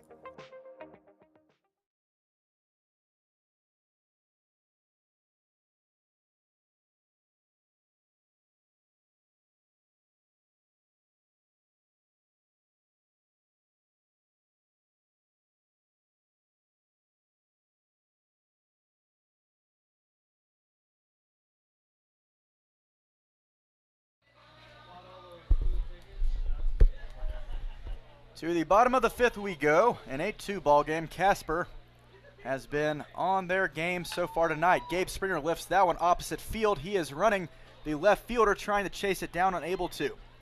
Running out of real estate right next to the wall. As it will drop foul. Gabe is going to jog back against Hansen, who is still on the mound. He has had the upper hand so far after an error-filled bottom of the 3rd, where 2 Sasquatch runs scored. Hansen has been pretty good so far tonight. That one curves into the outer edge of the plate for strike 2. And he is quickly ahead 0-2. The Horseheads have an arm warming up in their bullpen, but they have yet to use it, as Hansen is going the distance so far. Meanwhile, the Sasquatch have already gone through a starter and 2 relief pitchers in Colby Schiffer, Troy Wilhelm, and Brian Wren. The 0-2 to Gabe Taken outside for ball 1. We just had Damon Gaither in the booth with us a couple of minutes ago. And he is actually back with us in the booth now. He took a brief hiatus because Bailey Bordas, his teammate, wanted to play a game in the dugout for a little bit, but now it appears that he is okay. He has been given the okay by Bailey to come back in the booth. He has permission, so now we can continue our interview. So welcome back, Damon. Good to be A here. 1-2 count now runs 2-2 to Gabe. Nobody out. Hi, Gabe. All it takes is a base runner Oh, to get anything started. You know you can't have a scoring run without base runners, you know? Not usually. And that one is going to be That's grounded, gonna be a and single we right will there. have a base runner. Gabe Springer lines it down the right side of the infield into right field for a leadoff single. And just like that, a good fight there can get things going. Gabe hung in the count, made Andrew Hansen throw him a pitch he liked, squared up on it just enough. The Squatch still have plenty of work to do, a 6-run deficit to overcome, but it doesn't matter as long as you were able just to chip away at the stone. Inning after inning. Get 2 here, 3 in another inning, we'll be all right. Squatch are very capable of doing it. Oh, yeah. So now Gabe over at first base. Hansen's first pitch to Clark, taken for a called strike 1.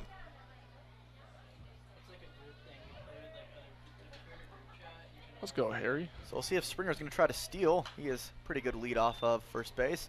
I was mentioning how Harry, this is his last night here at Black Hills Energy Stadium as a Sasquatch.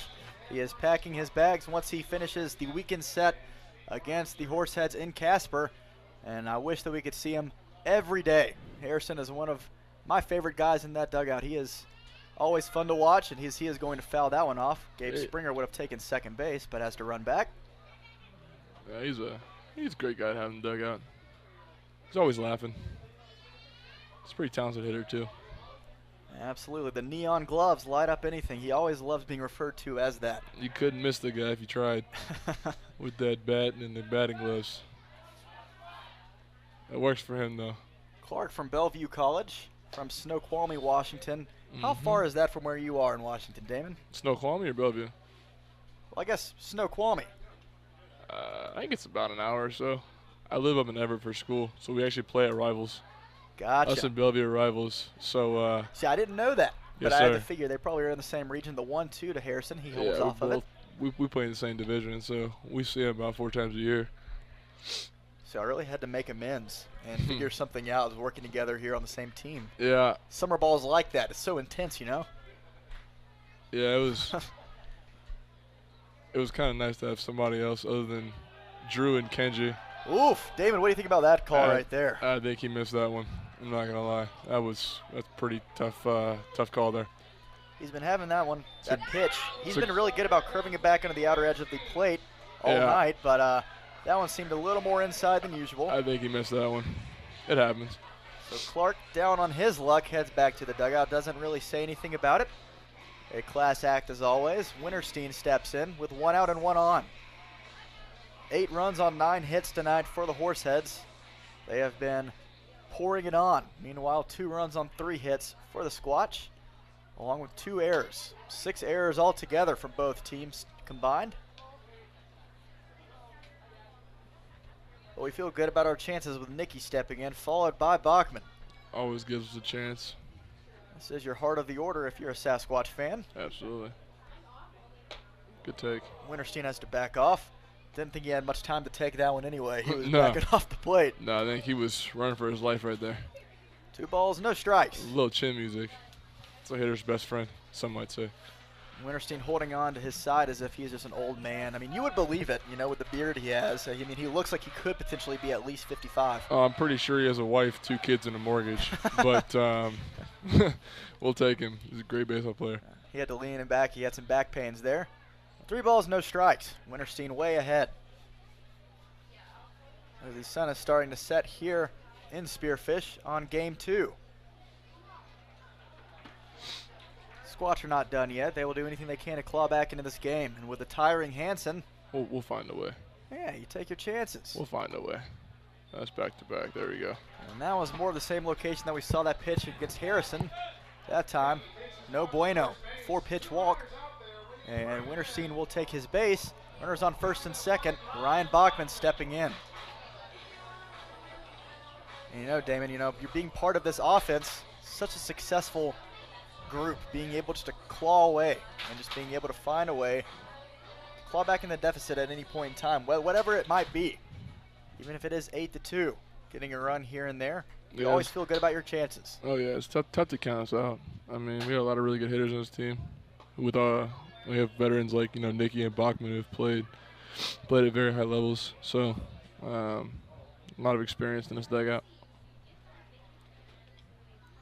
Bachman being one of those guys with plenty of experience. Ryan's had an emotional day having to deal with the departure of Johnny McHenry. He was talking about it earlier. We have a tribute video made for Johnny, and Ryan was watching it earlier. You have to imagine both of these guys coming into Spearfish alongside Winterstein last summer. Yep. You form a really close bond with those guys. They were like peanut butter and jelly. Yeah, I know they went out golfing this morning as kind of a final hoorah, but yeah, no, those guys are as close as anybody I've ever seen in my life. So let's see Ryan turn on one. That would be nice, as he does. Sends it out to right field. Yeah. Thomas able to cut it off, makes the catch for out number 2, and then takes a big throw. Wow, what a throw! It's a heck of a toss from Deshaun Thomas over in right field. And that was quite a cannon throw right there. Smart decision from Gabe. He would have been tagged out in a heartbeat most likely. So now 2 outs. Bachman sends a charge into one. Not deep enough. And now Bailey Bordas, the final hope here if we want to score a run in the 5th. Damon, did you play in the game against Andrew Hansen last time around? You might not remember. I do not believe so. It was game 2. It was the 10-0 win against the Horseheads. Yeah, I pinch hit in the 9th against their closer. That was a miserable at bat. I'm not gonna lie to you. Oh, yeah, they have some filthy guys out of their bullpen. They've got some dudes at the back end, yeah, for sure.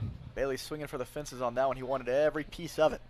Strike 1. Hey man, whenever he swings too, there's always that chance that ball leaves the yard. He got his first one in over in western Nebraska in Scottsbluff this past weekend. He had another one actually. Did he? In Fremont earlier in the season. Okay, yeah, I don't think I was here for that series. Oh no, you were not, but he lifted one it was an absolute bomb into left field. Yeah, that one he hit last week was, he didn't miss that one, let's just say that. It's a souvenir of somebody on the next street over. In an 0-2 right now, swinging and miss from Bailey, as that is going to end the inning. So the Squatch get runners on first and second with 1 out, unable to do anything with it, can't cash any runs in. And Andrew Hansen threw 5, only giving up 2 runs to this point. An 8-2 ball game. We head to the top of the 6th inning.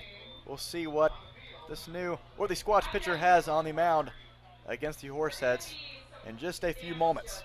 8-2 ball game. We'll be right back with you in just a few moments.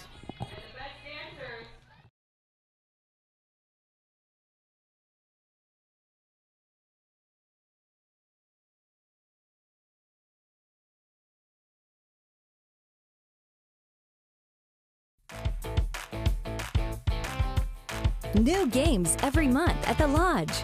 We are constantly updating our gaming floor with the latest fun games to keep our guests entertained with new games every month.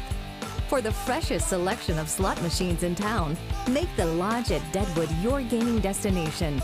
The locals' choice for gaming excitement with the newest games is the Lodge at Deadwood Gaming Resort.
Back here in the top of the 6th inning, I'm Win Andrews alongside Damon Gaither, the first baseman slash DH slash pitcher slash whatever you want him to be. He will play it. He has been great for us so far this year, and he has taken a break with us here in the booth in Game 2 against the Horseheads, as it is an 8-2 ball game, and Chris Burke stepping back in against Brian Wren, his 2nd inning of work. Brian came in just a few days ago. This will be his first appearance with the Squatch. He has been great outside of Sasquatch play during the regular season, as he's quickly ahead 0-2 to Burke. That one is going to be chopped over to Gabe Springer. Tricky hop, able to glove it cleanly, throw over to first in time. Good play. So we're missing a very valuable asset in Johnny McHenry over at short, but Gabe Springer picking up the pieces. Doesn't seem to really mind it at all. He has been great defensively as well. Really falling into that role over at short. Yeah. So here comes Deshaun Thomas. We just saw him make an absolute fireball throw over from right field to third base a few moments ago. Squatch have learned probably not to run on him, as we will see what Brian has to offer. So Damon, coming into this summer, what was something I know you mentioned your injury with your shoulder and everything, having to work through that on the mound. What is something you were really trying to come in and work on the most overall this summer with the Sasquatch? Kind of just getting back in the flow of playing. Like I said, I mean, it was so long. Like I played fall ball, I guess, so October was like my last technically live game. But yeah, no, I wanted to just come back in and get some reps and get back into the feel of playing the game at this level. And yeah, I mean, it's pretty low stress here in summer ball, so it's a nice environment to just kind of get back in the flow of things. There's no real pressure, frankly. I mean, you still want to compete, you still want to win, but there's no outside factors in most cases.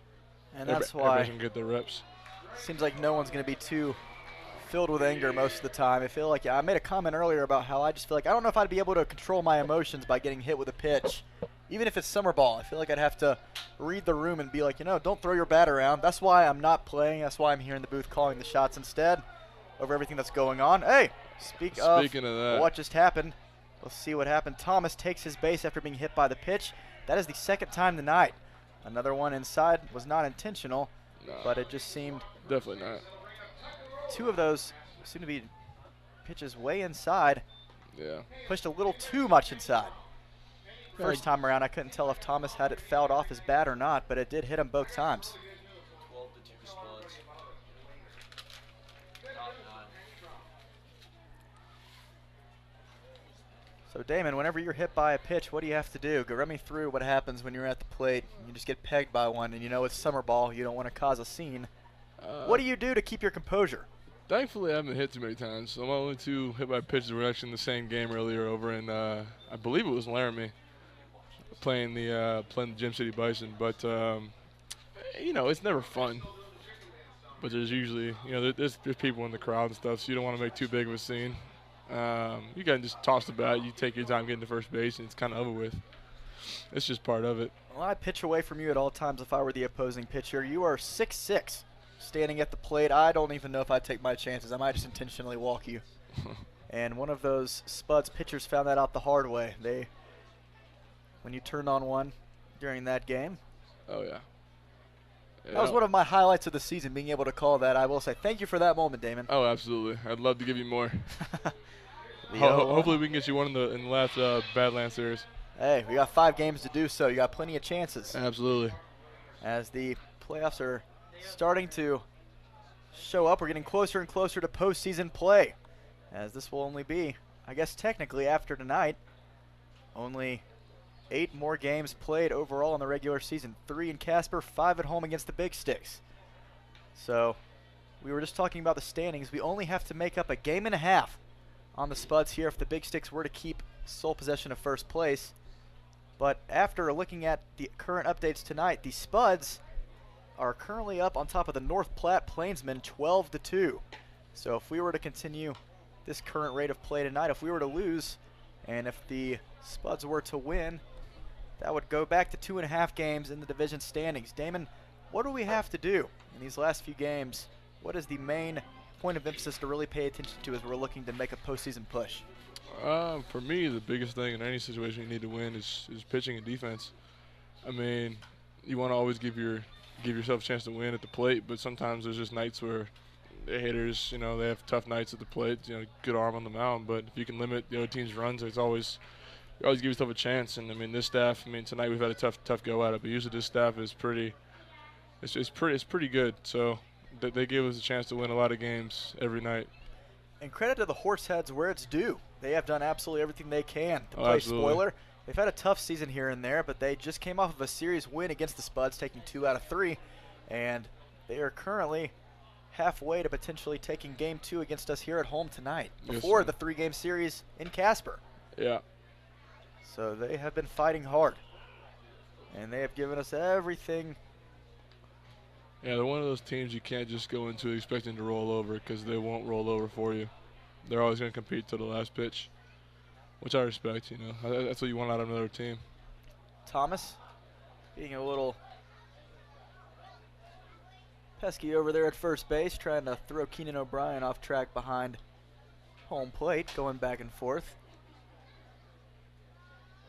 Thomas has been hit twice tonight, as this brings up Tucker Rowe once more. Yes, the lineup card did roll over. I had to make sure. 1 out, a full count, and Thomas on first base. Wouldn't be surprised to see him in motion here. Oh, no. Would not be surprised at all. We'll execute a pitch right here and then throw him out at second. Let's get out of this half. So going into that 5-game set against the Big Sticks, it is truly a very important thing, as there is a double play potentially in order. Gabe Springer not going to opt for it. Throws to first to make the throw. Good decision. And make the out for out number 2. Found out, Thomas was already halfway to second base as he was set to run. And Gabe figured out he probably would not have been able to get the force out. Decided to go with the throw to first in time. And now Thomas on second base, but 2 outs. We will take that gladly. As brings over Hillman Truss once more, 1 for 3 on the night with a strikeout. But 5 games against the Sticks, who already own sole possession of first place to this point. That is really where I think everything's going to fall into place, as we are going to be having to play within our own division and really just trying to make up some games. And with the Big Six already having clinched the first half of the season, making the playoffs already, I'm sure we'll already be seeing a lot of rested players here and there. I'm guessing so, yeah. And thankfully playing them, we get a chance to basically cut down a full game every time we win. Because it would give us a win and a loss, obviously. So taking that series is going to be huge for us. And even if they didn't rest their players, people are quick to forget the Squatch took 2 out of 3 against the Big Sticks at home just a couple of weeks ago. Thomas is going to try to steal third, but not before that one is popped up directly to Harrison Clark next to the first base bag. Brian Wren escapes a little jam in the top of the 6th inning. We head to the bottom with an 8-2 ball game. Squatch looking to cut into that deficit. Damon, you want to stay for another inning, or what are your plans? I think I'm about to go down to the dugout and hang out with these guys for a little bit. You have that game to play with Bailey? No, that was a little miscommunication there. I believe that already happened. So. I'm sorry. No, it's all good. I'm going to go down here and hopefully try and spark a rally. Well, Damon, we're very glad to have you in the booth with us this afternoon here in Game 2. We hope you're enjoying your day off. Anything you'd like to add to the live stream, or anything you'd like to say to any people that might be watching? I mean, nothing really. Just go Squatch. Go Squatch. Let's go get a win tonight. The greatest 2 words you could say, go Squatch. Damon Gaither, an absolute team player. He has been great for us. We are happy to have him with us in the booth. Thank you, Damon. We're headed to the bottom of the 6th. Just a few minutes. Squatch have to pull up and take over a 6-run deficit. We'll be back with you in just a few minutes on this beautiful Wednesday afternoon.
A long one here in Spearfish, South Dakota tonight. It is the bottom of the 6th inning. Already 2 hours into action tonight. And the Casper Horseheads have the upper hand so far. An 8-2 lead. Squatch looking to cut into that right here against the Horsehead bullpen, as it is officially the end of the line for Andrew Hansen, who in 5 innings of 3 hit, 2-run ball, only 1 of those runs being earned, walking 3 and striking out 7. A much better turn of events for Hansen after giving up 6 runs in his first start against the Sasquatch last week. But now that brings out the new guy out of the bullpen who's been warming up for quite a time now. Caleb Whitaker from Carolina University. A 10.50 ERA through 7 games played. And a 1-2 count now to Trey Vorwald as he is going to line that one off the mound. An unlucky hop. The throw from Burke is going to be not in time. As pushed the first baseman Rose off the bag, Trey Vorwald is safe. Looked like that one was going to get through for a second. It was hit hard off the barrel of Vorwald. Took a hop off of the mound into the glove of Burke, but Chris was not able to throw it out in time as Vorwald was hustling it up the first base line. And he stands there safe for Drew Biggerstaff. Bottom of the lineup up here in the bottom of the 6th. Hopefully they can make some noise. Drew Biggerstaff is going to send that one out. That one probably will find a gap, and it will. Right at the wall. Vorwald is easily going to go home. They are racing him around. He is going to reach home plate. It is an 8-3 ball game off of an RBI double from Drew Biggerstaff. Getting this game going right where we left off.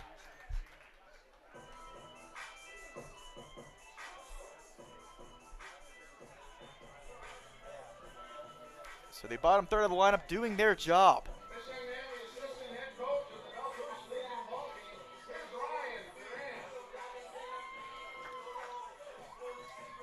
And we will see who is now up in replacement of Keenan O'Brien. We'll have to see who this is. A new player. There are new players everywhere.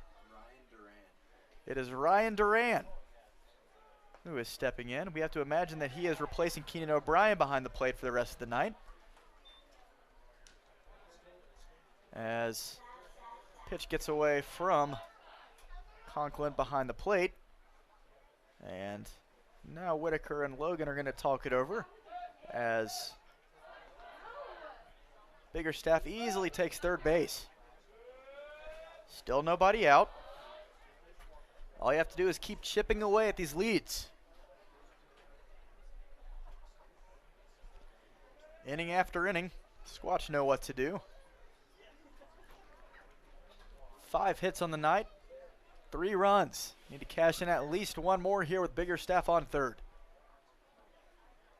Whitaker in the middle of a 1-0 count now.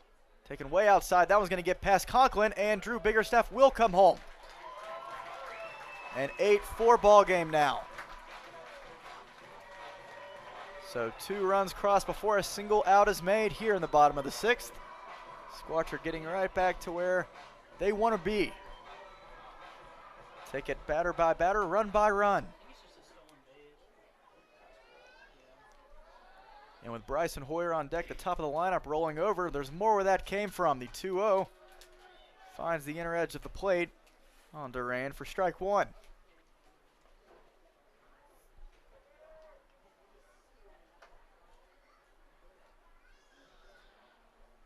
And that one is going to be lined. Shot right past the second baseman into right field. And an RBI knock, no, excuse me, not an RBI, a knock that trickles over into right field. And Duran with his first hit as a Spearfish Sasquatch. Welcome to it, my friend.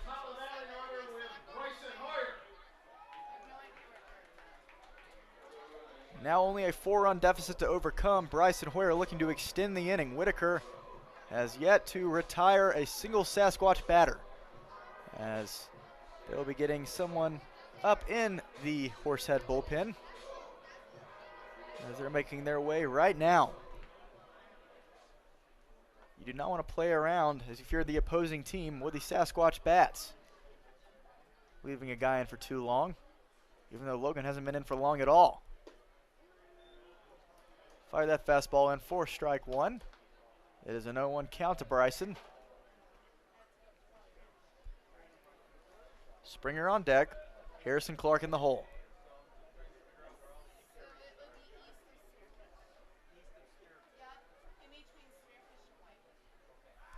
Whitaker throws back to first. Doesn't want Duran going anywhere.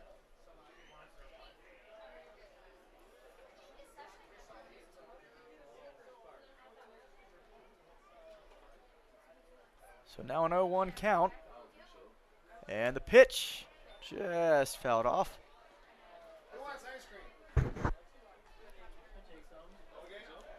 So now Whitaker ahead of Bryson Hoyer, 0-2. Here in game two, it is all-you-can-eat night at the stadium. The concession stands have been buzzing all night. With a ticket for admission to get into the park, for only a couple of dollars, you get all the food you could want. Any amount of hot dogs, hamburgers, brats, whatever you name it. All-you-can-eat night here at the park, which has produced a large number of folks to show up. Another crowded night as these home games are winding down. Only 5, all of them against the Big Sticks next week until the regular season concludes. So Bryson Hoyer just struck out a couple of moments ago for out number 1. Whitaker finally able to retire a Sasquatch batter. Springer looking to continue the momentum. Already 2 have scored here in the 6th. And a lot of baseball left to be played. It has been a long one so far.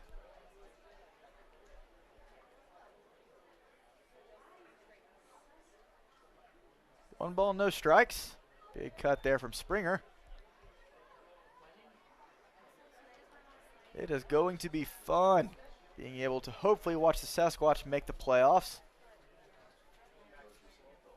We are speaking it into existence. We hope we are. It'll be coming down to the wire between the Spuds and the Sasquatch, trying to figure out who will get that second half best record. The 1-1 count. But none of this comes easily. The Spuds have hit a bit of a rough patch themselves in the games they've played. The Squatch took game 1 against the Horseheads last night. They find themselves down by 4 in game 2. And they lost 4 out of 5 against the Western Nebraska Pioneers on the road. As that one's going to be lined, that one's going to find a gap into the left center. Duran racing around from second to third, and that one's all the way down at the wall. Duran's easily going to come around. Triple for Gabe Springer. Easily slides in an 8-5 ball game. The Squatch continue to chip away at this lead.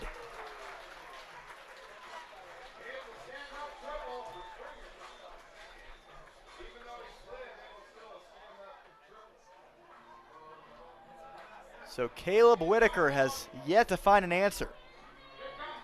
Most likely the Horseheads are going to have to go to their arms in the pin once more to start off that bottom of the 7th.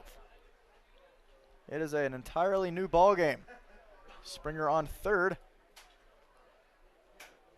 And with Harrison Clark stepping in, bound to potentially be a 2-run deficit, as that one off of Clark's bat down the first base line.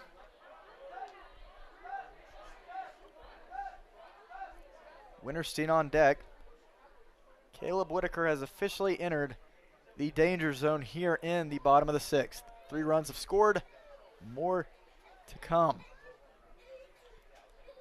The 0-1 to Harry, taken low, ball 1.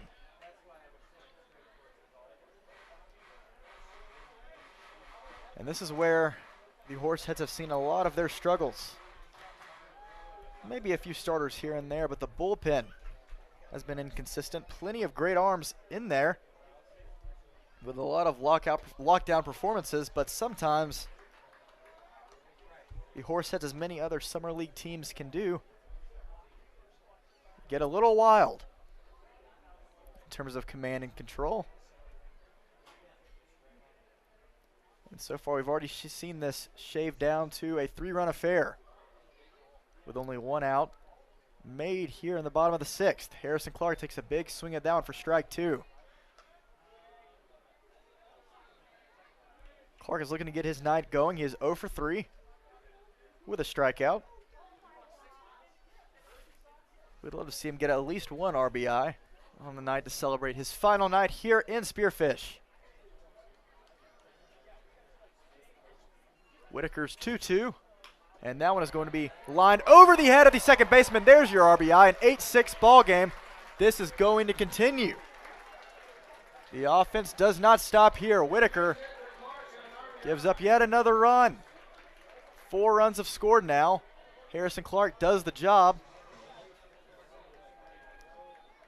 And things are looking up now for the Sasquatch after coming into the 6th inning down 8-2. They have trimmed this down behind 8 hits and 6 runs.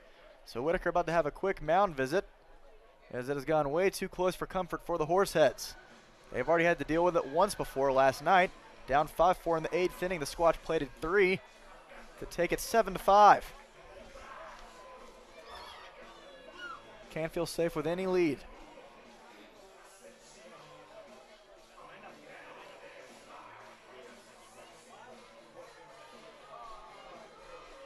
So the Sasquatch doing everything they can to bring a win home for this home crowd here in Game 2. An energetic crowd at that.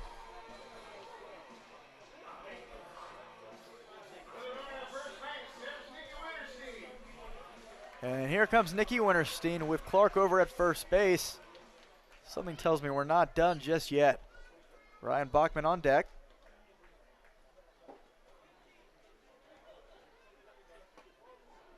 Fastball inside for strike 1.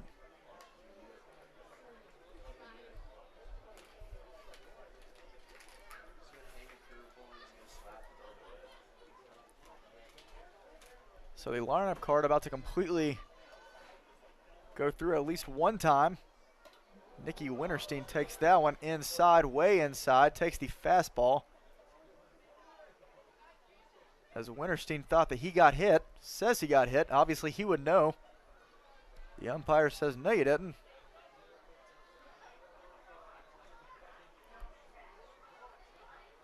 I wasn't able to tell either way. Only Nicky knows, and maybe Conklin behind the plate. And I guess the home plate ump realized it, as we will have a brief talk over here with the first base coach.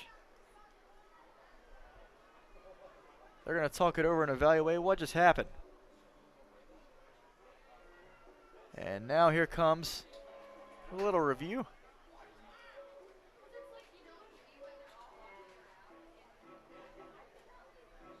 So the Horseheads have seen an 8-2 lead evaporate before their very eyes, only in 1 inning. I mean, we talked about how it was very important to be able to start cutting away at the lead, but the Squatch just decided to get greedy and put 4 runs up in just 1 inning, showing what they're capable of at all times. So it did not hit Nicky. They will go with that. It is a 1-1 count with a runner on first base and 1 out.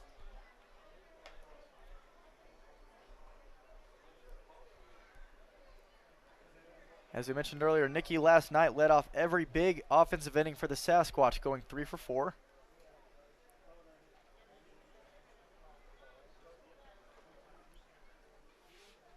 And now the 2-1 to Nicky. He is going to ground that one off the glove of the first baseman. Gets past him. The inning will continue. Harrison Clark wheeling it over to third base.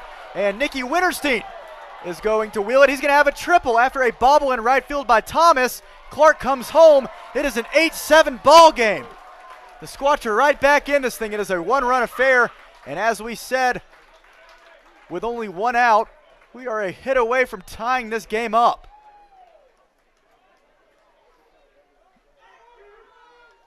Nicky does his job. However, the pitcher on the mound, Caleb Whitaker, did not. Only retired 1 Sasquatch batter. In the meantime, gave up 5 hits and 4 runs. That'll be the end of the line for him, as the Horseheads have no other option but to go to someone else in the pin. Oof. So a runner on third base, still one out. We'll see who they elect to go with. It is looking to be number 13. We'll see who that is. Anthony Santillanes, or Santillanes. We'll go with Santillanes.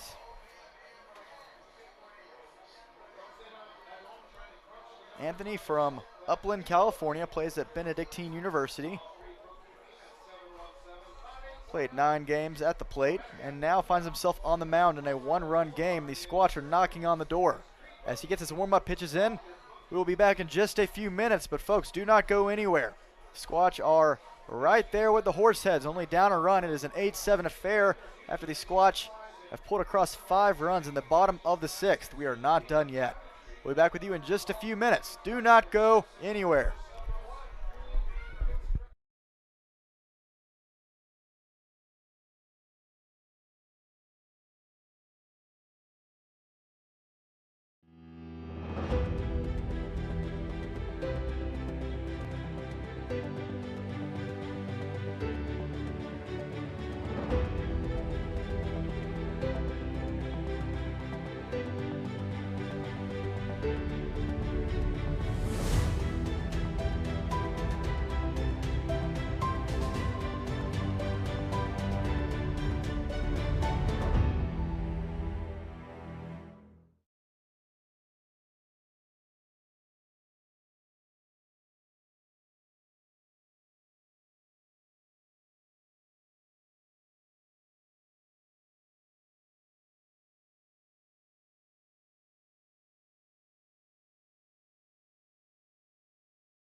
So back here in a very critical moment in this game, the Squatch decided not to spread out their offensive attack. They wanted it all right here in the bottom of the 6th.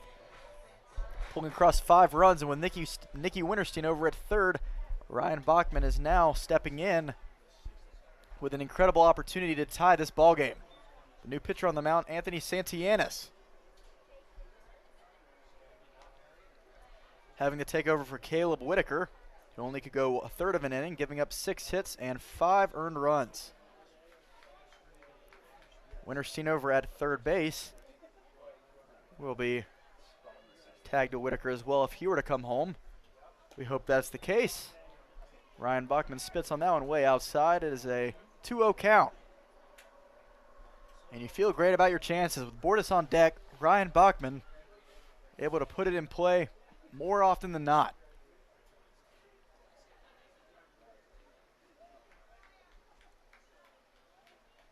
Santillanes' pitch. Taken inside for ball 3. So maybe Ryan doesn't have to swing the bat. And with a power hitter like Bordas on deck, Anthony's going to have to be very careful. The 3-0 to Ryan, way inside, no doubt about it. A 4-pitch walk, and that is the way that his line starts. As Bordas steps in with an opportunity to take the lead.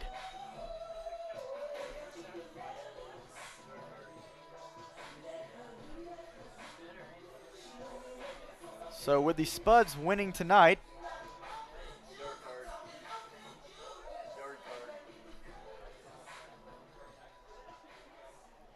with the Spuds winning tonight, it is currently a 2-game lead for them. But if the Squatch were to come back tonight, it seems as if nothing ever happened today.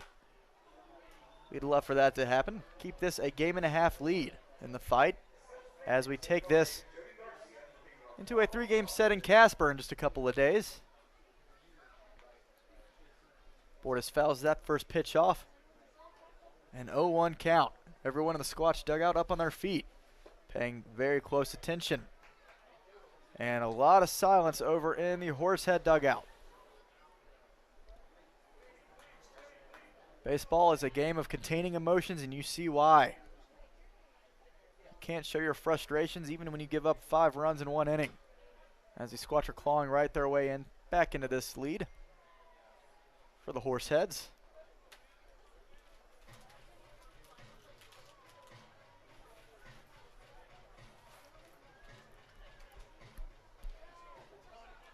It has been a long game, but just about, 20 minutes ago, I'd say, it was an 8-2 ball game.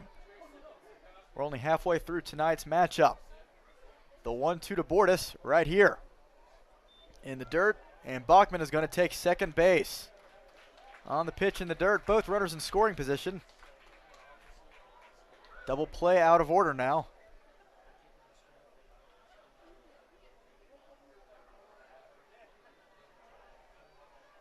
So, positive signs, trending in the right direction if Bailey were just to put it in play.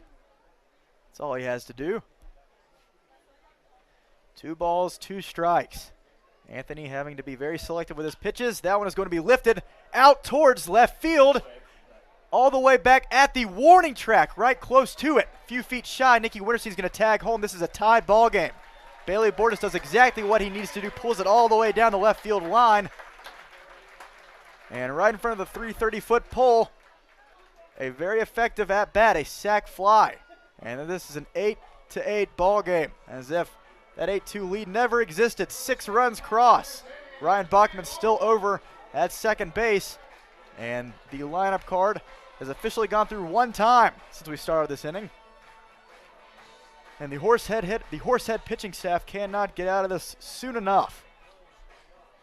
Trey Vorwald, who started off the inning, looking to continue it right here. Why not take the lead while we're at it? 9 hits now for each team, and 8 hits. He's going to do just that. That was lined down into center field. The center fielder gloves it. He's going to try the throw. Bachman's coming home. The throw, not in time. A 9-8 ball game. Trey Vorwald. What an inning he has so far tonight. We might be playing the 6th inning for the rest of our lives if we keep up this pace. Vorwald 2 for 3 tonight, along with an RBI single that scores Ryan Bachman, and the Squatch are up by 1. What a devastating blow for the Casper Horseheads so far tonight. Wow. Squatch proving that they belong in the playoffs.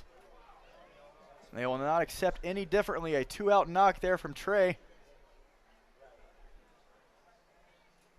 He is having himself a night. That was lined fair down the third base line. Trey Vorwald's rushing around from second all the way to third, and they're going to wave him home. Here he comes. The throw from left field, and the throw home, not in time. Trey Vorwald slides into home. It is an offensive barrage we are not stopping anytime soon. A 10-8 ball game. And with 2 outs, the Squatch just continue to lay it on the Horseheads. Casper has no answer.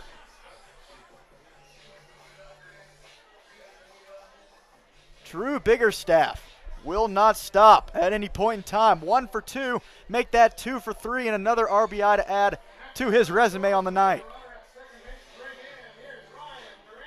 It is a 10-8 ball game. Ryan Durant looking to stay on the bases once more.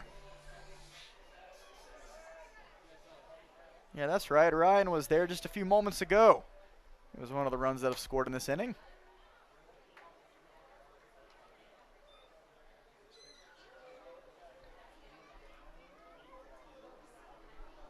So almost everyone has scored 1 through 9 here in the bottom of the 6th inning. 8 runs have come across. And Anthony Santianis on the mound is probably shocked. Come on, there's no probably about it. He is shocked. The Squatch have come roaring back. A 1-1 count. Now 1-2. Big swing there from Duran in the dirt.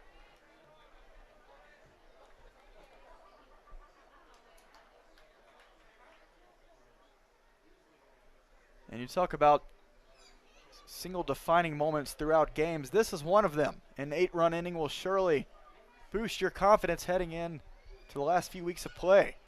Technically only one more week at this point in regular season contention. Pitch inside, off in the dirt, and Biggerstaff going to take third base. This has been a disaster of an inning for the Casper Horseheads. And now, only a base away for Drew Biggerstaff.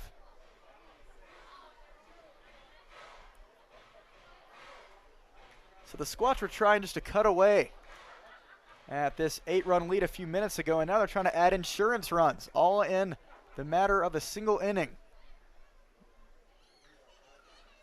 Never underestimate the weirdness of summer baseball. Or baseball in general. The 2-2, that one's going to be hit softly. We'll see. That was going to be off the glove of the shortstop. So Duran reaches on the infield single. Drew Biggerstaff scores. It is a 3-run game. The Sasquatch continue to pour it on with 2 outs. Goodness gracious, 9 runs in the 6th inning.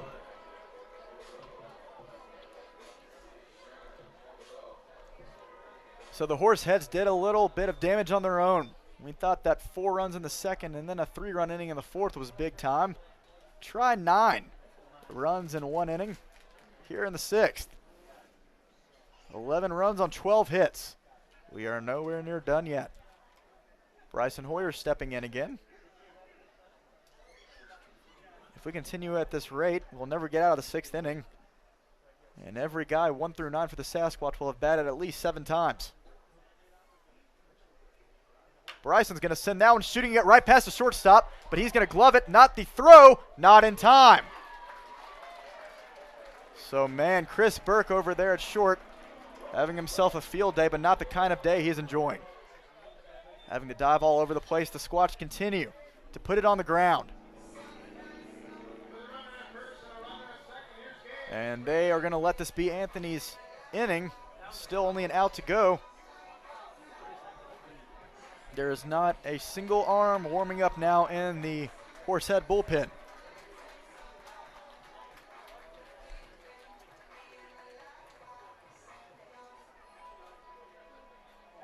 So 9 runs for the Squatch through 2/3 of an inning. Colby Whitaker came in, gave up 6 runs. 5 of them being earned. And Anthony Santianis coming in, only given up, or excuse me, it's only gone a 1/3 of an inning, giving up 4 hits and 3 runs, walking 1 as well. With Gabe Springer being the 7th batter he will face.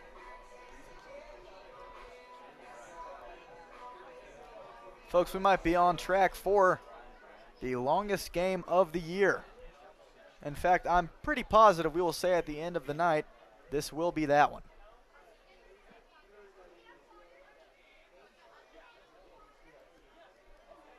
Not counting weather delays and everything else, of course.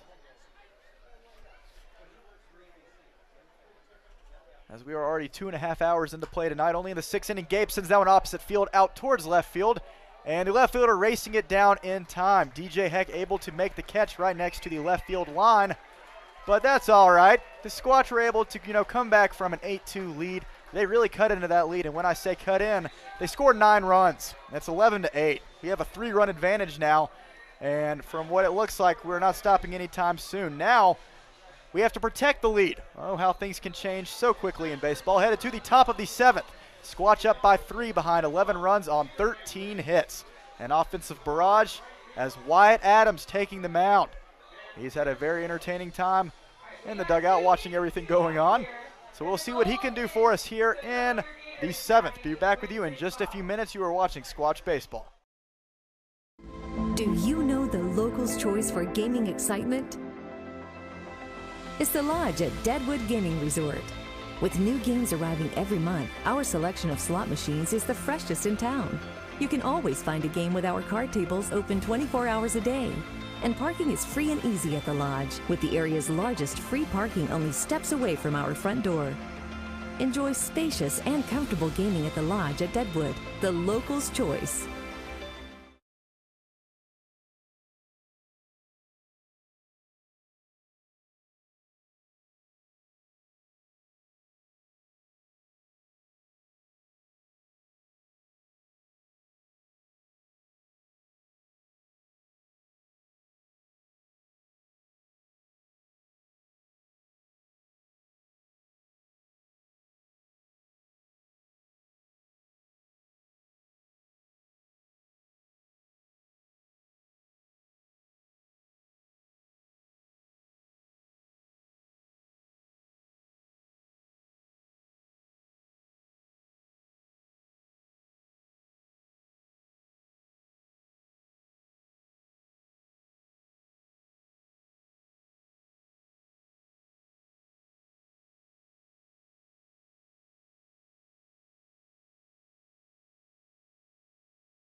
Back here in the top of the 7th inning, it is 9:07 on the dot here Mountain Time in Spearfish after a 6:35 first pitch.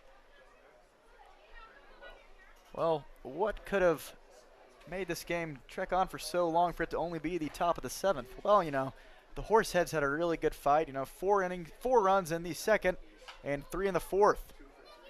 And then also, also 9 runs in the bottom of the 6th for the Sasquatch. They came all the way back, and it is a 3-run game now in favor of Spearfish.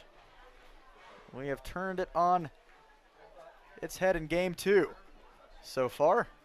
Wyatt Adams now given the ball on the mound to try to keep this 3-run lead, as that one's going to be lifted far out towards right field, but Trey Vorwald able to cut it off for out number 1.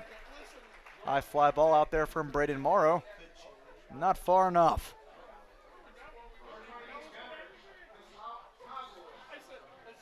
As this will bring up number 28, Gunnar Kozlowitz, the designated hitter. So if you are just now joining us somehow, I don't believe that anyone is joining us at this moment because they probably would have all been watching the last inning at some point in time. It lasted about what felt like an hour, as the Sasquatch almost went through the order twice in 1 inning. 1 out, way outside on that first pitch, strike, or ball 1 to Gunnar.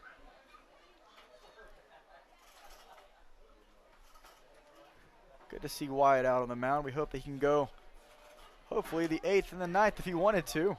Good middle and long relief pitcher. Out of the pen for the Sasquatch. And especially after having to utilize Troy Wilhelm and Brian Wren for the last 3 innings. You hope that Wyatt can go the distance, at least for 2 innings.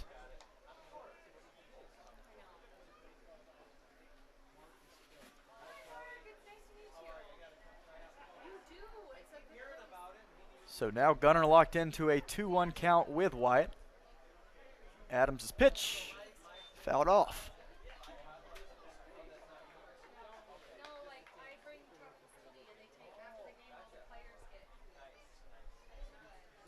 So now 2-2. And 1 out here in the top of the 7th inning. The Horseheads have absolutely no one warming up in their bullpen. Bit of a surprise. But really just a weird decision that they've had to make all around. How do you stop the Sasquatch from registering so many hits and driving across 9? They only kept their first bullpen guy out in the 7th, or in the 6th, excuse me, for a 1/3 of an inning. Which in that time frame, however, he did give up 6 runs. And big swing and a miss there for out number 2. First strikeout of the night for Wyatt Adams.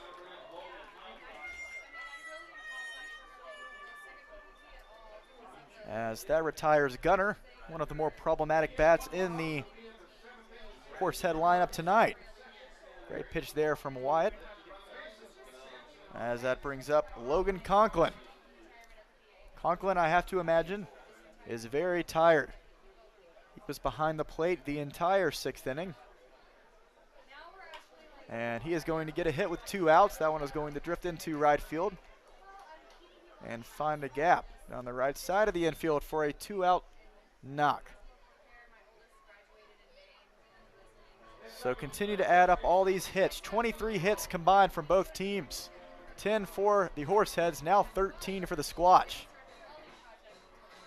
Keep in mind, we had 3 hits starting out the bottom of the 6th, and then just casually added 10 hits at the start. So Davis Carr and Wyatt talking it over as they try to address what they're going to do with Ethan Rose, the first baseman, waiting to get his first look at Wyatt.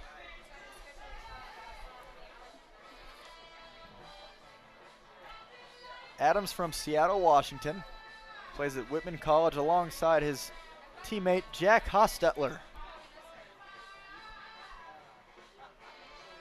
Wyatt had a bit of a shaky start to the bullpen, as did seemingly every other Sasquatch pitcher. But ever since then, especially the last few weeks, he has found his stride.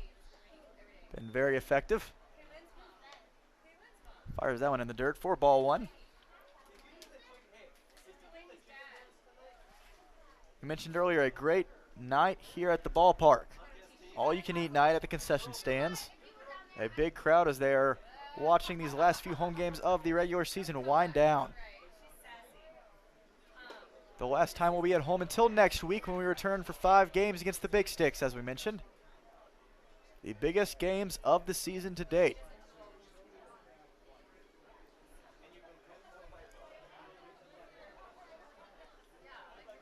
The Squatch are looking to be on their way to taking care of business tonight and pushing back that Spuds lead in the division to 1.5 games.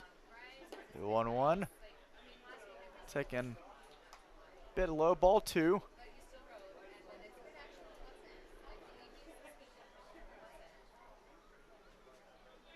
Davis always does a great job behind the plate, framing pitches.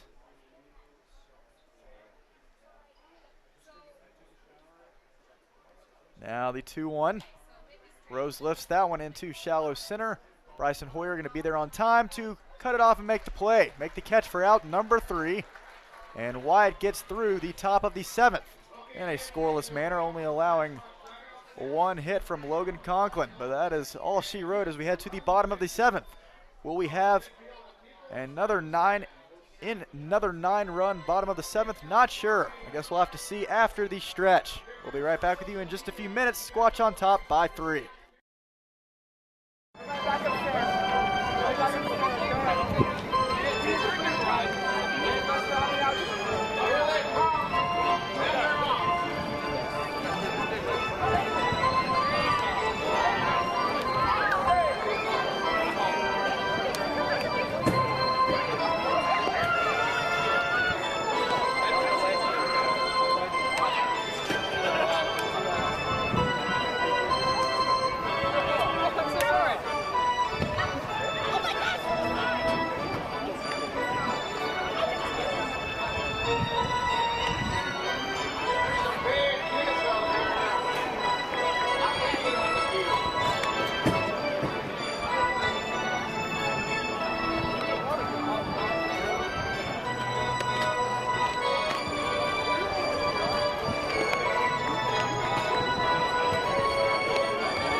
We hope these lights don't shut down automatically here at the stadium, because we might be here all night. It is an 11-8 ball game in favor of your Spearfish Sasquatch. After a miraculous 9-run bottom of the 6th, Anthony Santianis back out on the mound as the Horseheads now have someone warming up in the pen, but they are electing to keep Anthony in this game. As Harrison Clark steps in, just fouls that one off. Anthony went the last 2/3 of the 6th inning, giving up 4 hits and 3 runs while walking 1 as well.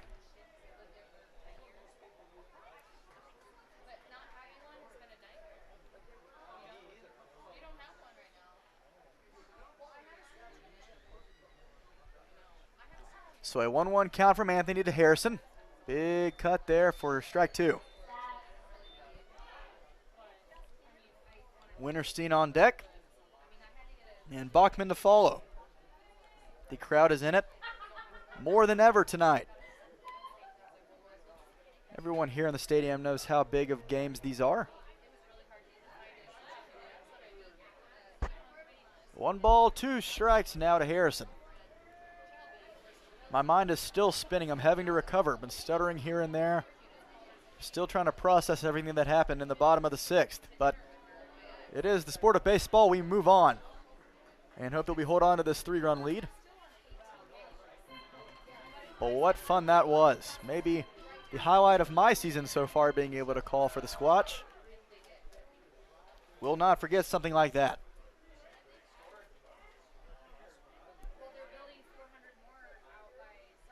So can Clark add on the 2nd hit of his night for his farewell tour here at home? Fouls one just off. It has been a long night so far. 9:18 local time here at Black Hills Energy Stadium.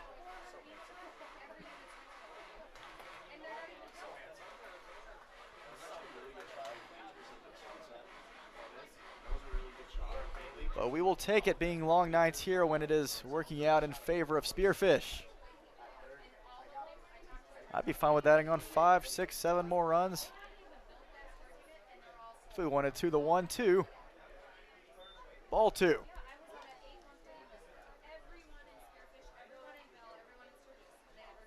It's been a bit of a weird schedule when determining when we play Casper here in the 2nd half. Both times that we've played them at home have been divided into 2 sets. A 2-game set last week in which we split the series with them. And then another one last night and tonight, another 2-game set. Followed by 3 more games, all 3 of them in a row in Casper, Friday, Saturday, and Sunday afternoons. Harrison still staying alive in this count.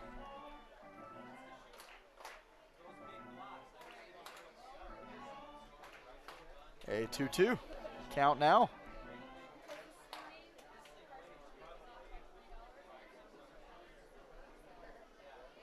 So let's see if Harry can turn on one here to celebrate the 2-2. He's going to. Not a home run, but who cares? He's able to line that one into right field. Gets it past the 2nd baseman. A big gap between the 2nd baseman and the 1st base bag. Able to find it effectively. And drives it for his 2nd hit of the night.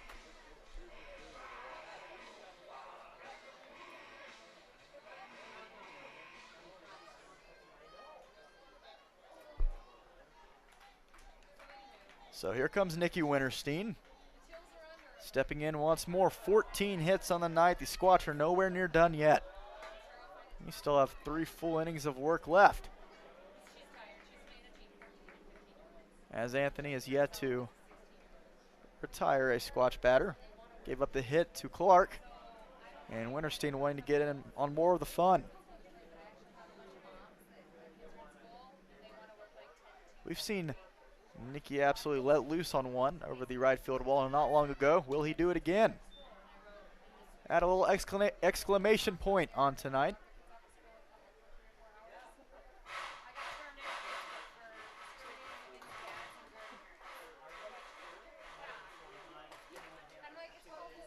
This is what the Sasquatch offense is capable of at all times. At any point, at any given moment,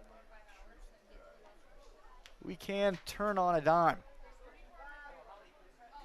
and make the opposing team pay.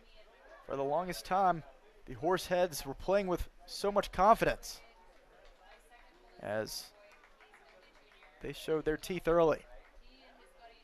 It was an 8-2 ball game, headed into the 6th inning. And now it seems like that was never even a point in this game at any point.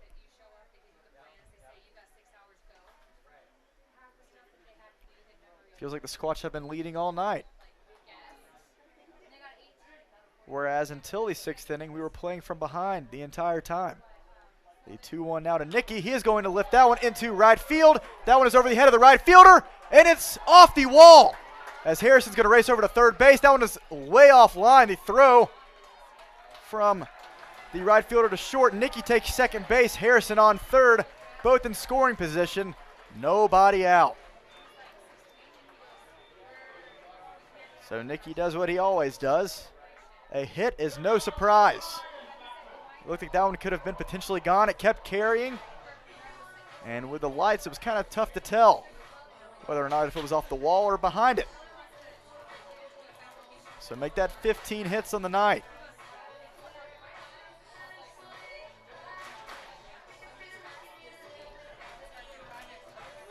The Horseheads bullpen is up and working once more, but they seem to not be in any rush. They know that they still have 3 more games to play against the Sasquatch in just a couple of days. That one is going to be lifted right next to the first baseman. It was lined right past him. It gets past the right fielder. Winterstein and Clark are both going to score. It is a 13-8 ball game now. The Horseheads have completely flown off the tracks here in game 2. 2 runs have now crossed. Ryan Bachman does the job. A 2 RBI knock, and Bailey Bordas stepping in once more.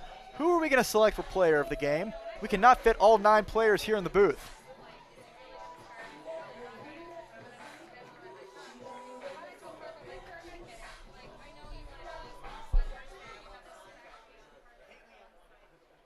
The right side of the infield for the Horseheads has been abused all night. Sasquatch hitters have been hitting it there at will.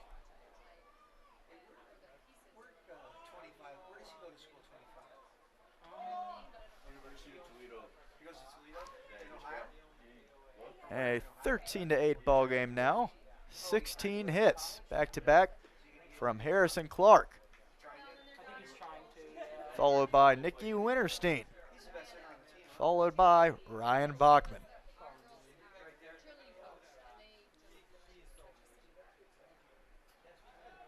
A throw back to first. Anthony Santillanes has had a rough go of things so far. Quite simply, this might not be completely accurate. Don't take me 100% on this. But I'd have to say that the last inning by itself, considering the Sasquatch have yet to record an out in the bottom of the 7th, because they just keep hitting.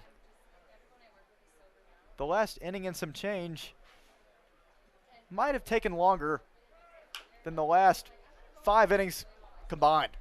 One hopper over to the third baseman. Bailey Bordas advances the runner to second base. Or excuse me, Ryan was staying over there at second. I'm losing concentration by the moment. Bailey Bordas out over at first base though. Now steps Trey Vorwald.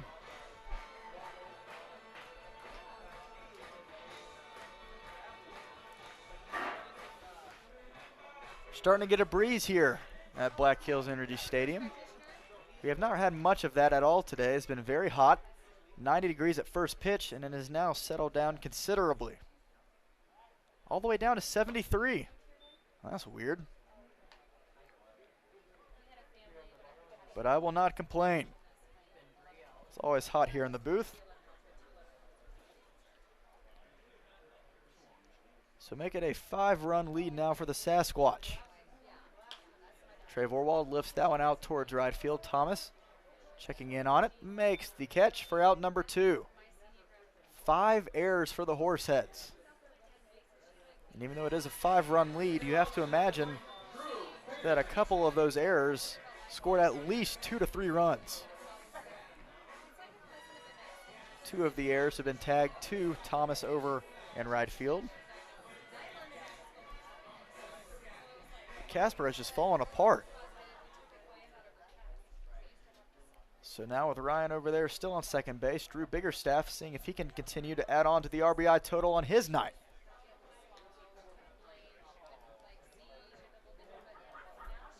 Another 2 for 3 night for Drew. And 2 runs driven in as well, along with a walk. The 0-1. Does not catch the plate. Ball 1.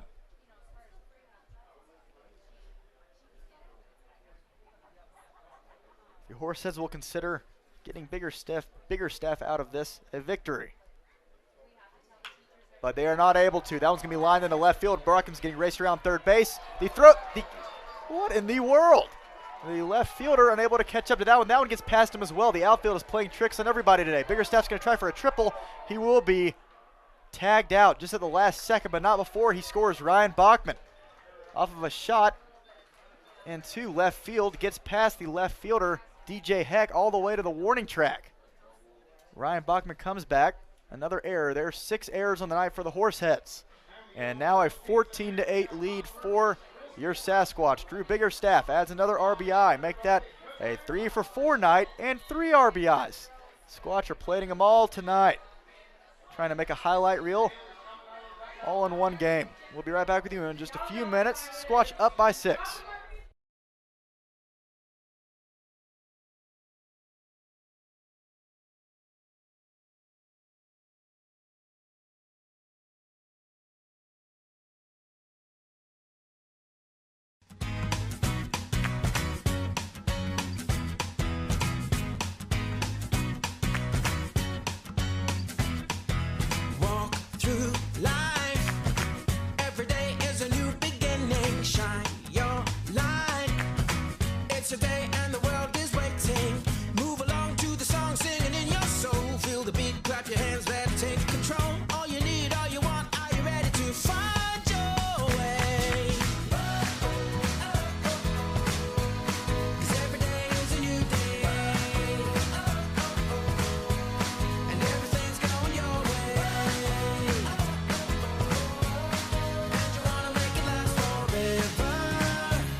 The bottom third of the Horsehead lineup stepping in. 7, 8, 9 in order. DJ Heck, Chris Burke, followed by Deshaun Thomas.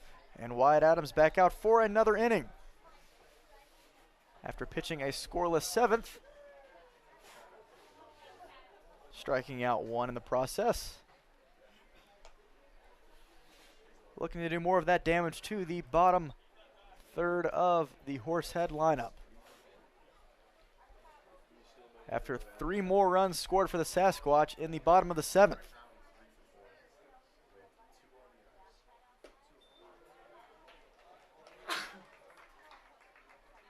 As Wyatt fires that one in for a strike.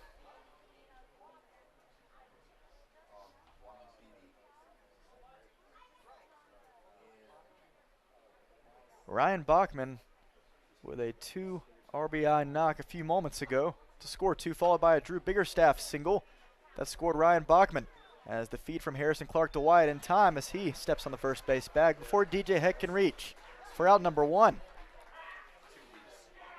So 3 runs, and then the Biggerstaff hit into left field.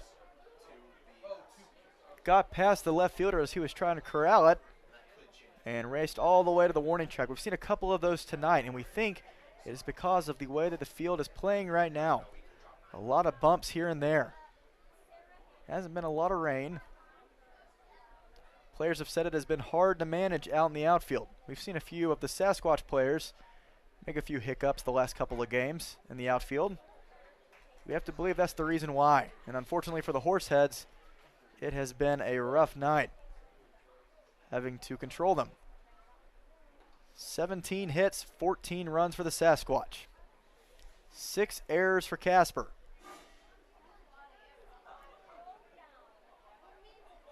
And Wyatt might just be given the reins to finish off the last 3 innings. If he keeps going at this rate.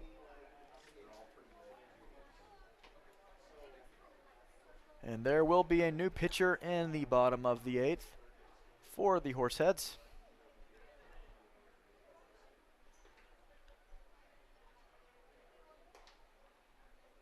A 1-1 count. That one is going to be lifted foul out of play off of the bat of Chris Burke.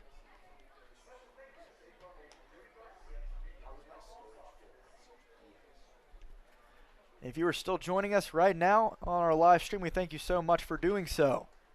We will need all the support we can get here at the stadium and through the live stream during the last few games of this regular season and hopefully into the postseason. It's been a long one tonight, all for the right reasons. So that one just fouled off by Chris Burke. My video production man, Patrick Hennessy, fell asleep in the booth earlier tonight. Had to wake him up. But all for the right reasons. He's very happy to be here with a 6-run lead. I'm just kidding. Patrick has to control everything that goes on in the broadcast outside of my voice. Sometimes Patty can control my voice, he says. And he is correct. A 1-2 count from Wyatt. That one is going to be lifted into shallow center. Bryson Hoyer charging in on it. More into right center. Hoyer takes care of it. Makes the catch for out number 2. Wyatt's pitching with confidence, and why not? You know you have the Sasquatch bats to back you up. They've scored 12 to this point in the last 2 innings. You feel pretty good about your chances with that trend.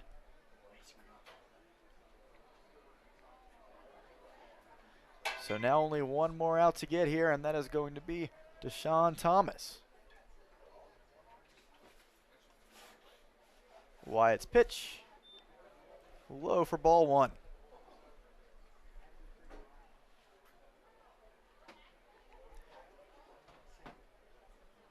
So Colby Schiffer, luckily enough, as we were talking about, had some bad luck as the Horsehead hitters were attacking him late in every count, somehow finding a way to get a lot of hits to drop. Colby left the game, going 3 innings, giving up 6 earned runs, followed by Troy Wilhelm giving up a run, as well as Brian Wren giving up a solo shot, home run. But ever since then, the Squatch pulled together that 12-run performance in only 2 innings.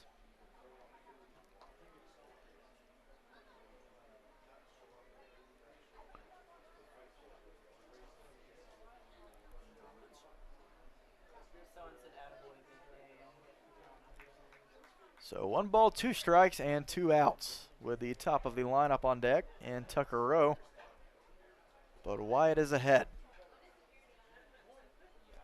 No one in the Sasquatch bullpen.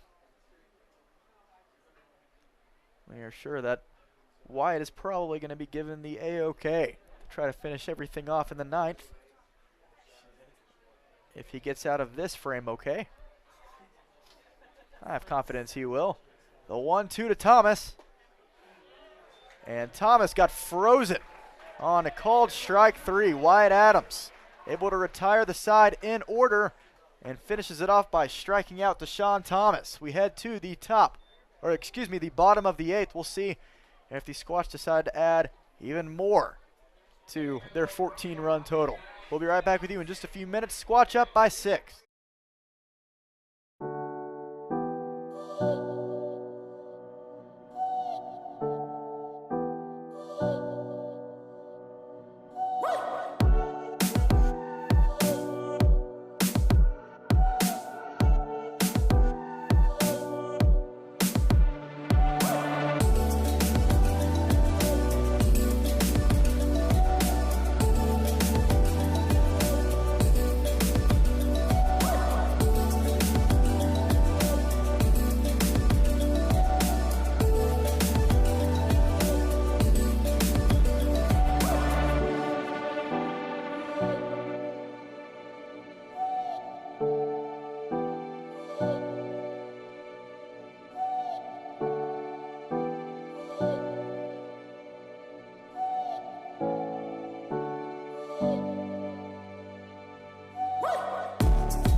So welcome back, Squatch Nation, the faithful viewers of our live stream, as it has been a long one so far, but you have witnessed one of the greatest comebacks you will see in summer baseball. Squatch being down 8-2 not only found a way to cut into the lead, not only found a way to tie the ball game, no, they're up by 6 runs right now. It is a 14-8 ball game.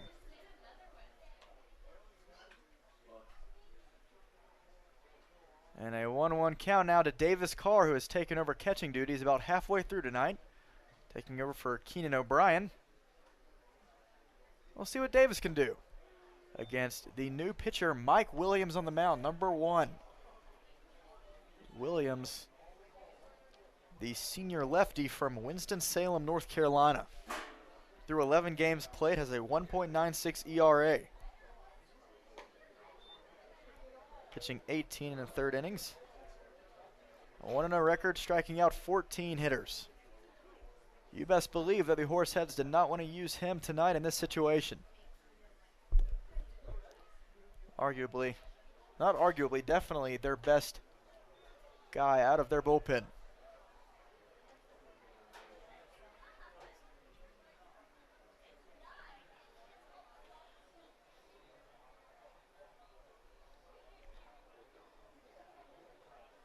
In fact, the Horseheads' next best pitcher with a minimum of 10 games owns a 5.47 ERA. A leadoff walk there from Williams, though, as Davis takes his base. And now here comes Griffin Sheeran. We might be starting to see a lot more substitutions here and there in the late innings. We are now in the bottom of the 8th.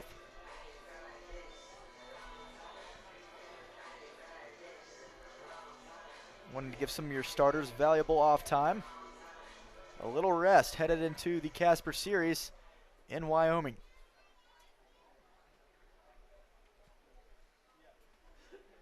Williams pitch inside. Griffin stands there.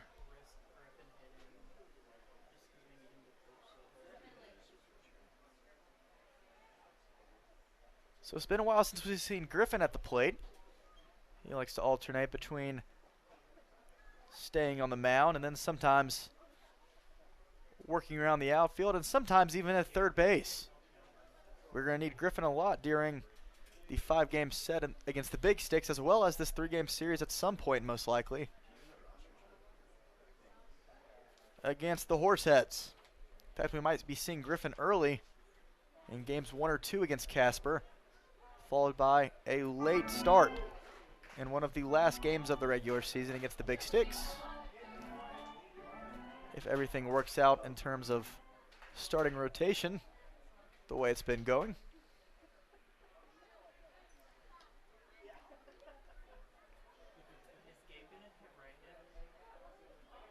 So Gabe Springer on deck. He will not be subbed for.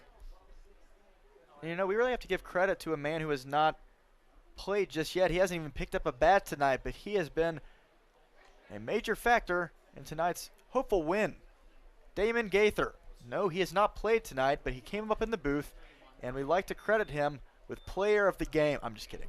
But we do think, us here in the booth, we all believe that there is something stirring. Basically, almost every time that we've had a player interviewed in the booth, we've come away with a win.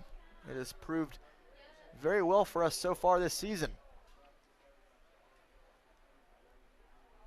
And especially with the biggest 5-game homestand of the year coming up next week, we might just have to have a player in the booth every game. The full count from Williams, and wow, the off speed there tricks Griffin, and Griff loses his bat.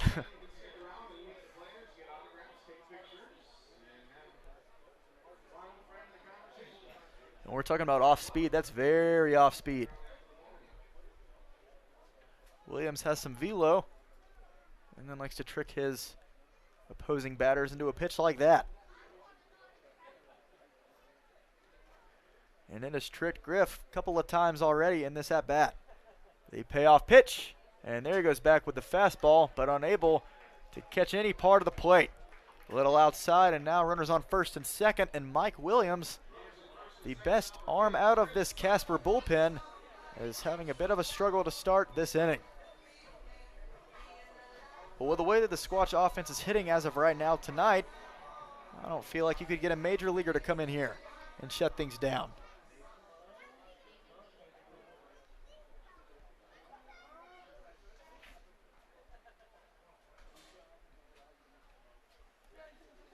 And unfortunately for Williams, he now has to face off against Gabe Springer. And here we are, Damon Gaither. We were just talking about how he hasn't picked up a bat tonight because he's getting his rest day. Well deserved.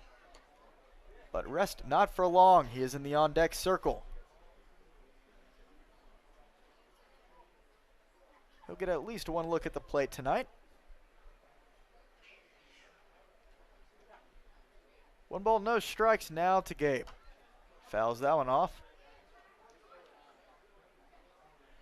So after only scoring 2 runs through the first 5 innings of play, the Squatch scored 9 in the 6th, 3 in the 7th, and they're looking to knock on the door here in the 8th.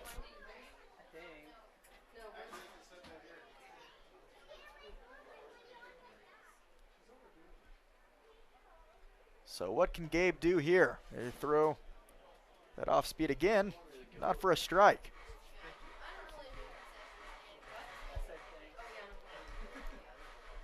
Thanks, Mark. Thanks, Mark.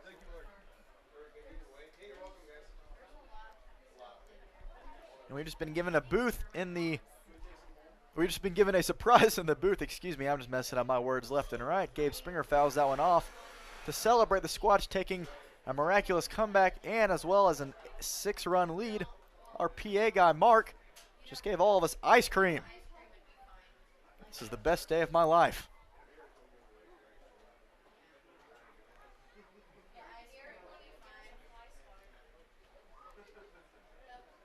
Unfortunately, Damon wasn't here with us in the booth when we got the ice cream. Sorry, Damon. The 2-2 now. Big cut there. Off-speed fools Gabe. He was expecting more fastball. Did not get it for out number 1. Strikeout. We have not seen one of those in a while for these Horsehead pitchers. So here comes Gaither. Damon was talking about turning on one. We recalled his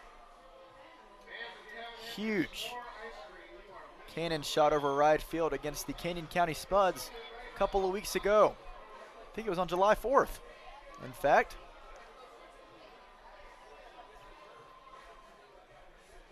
it is no longer Independence Day, but we can get the fireworks going if Damon were to turn on one more time.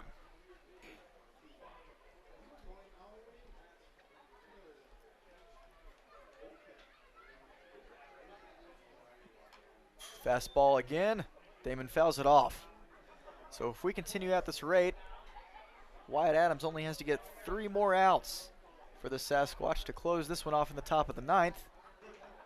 And with this lead, if the Squatch were to continue and take game 2, even though the Spuds won tonight, we'd still be able to act like nothing ever happened.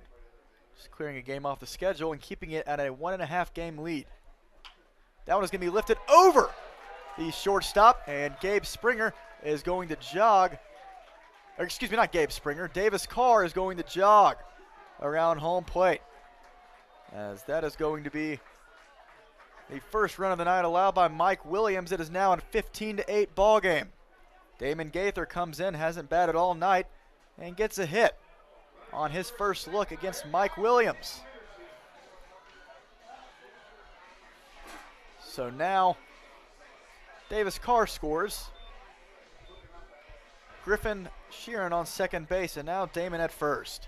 So now steps in Nicky Winterstein. Every player, 1 through 9, whether it be a substitution or not, doing their job in game 2. And when the Squatch are on, you will not find a more complete team. Feel free to argue me in the live stream comments, but I guarantee you, you will not win. 15-8 score now as that one gets behind the catcher. Seemed more like a passed ball there.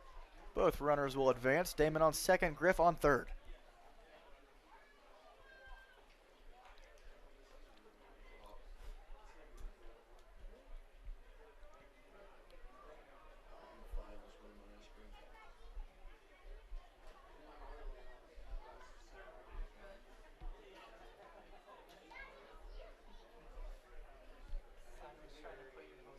So here is Nikki once more.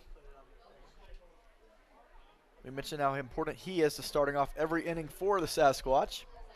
He's not starting off this one, but he has been putting a drive into every pitch he sees, it seems like. Including one into right center a few moments ago. I guess it was probably last inning. These innings have gone on forever. Thought it was a home run for a second. But now Williams has to face Winterstein. And it looks like Ryan Bachman will have his night finished,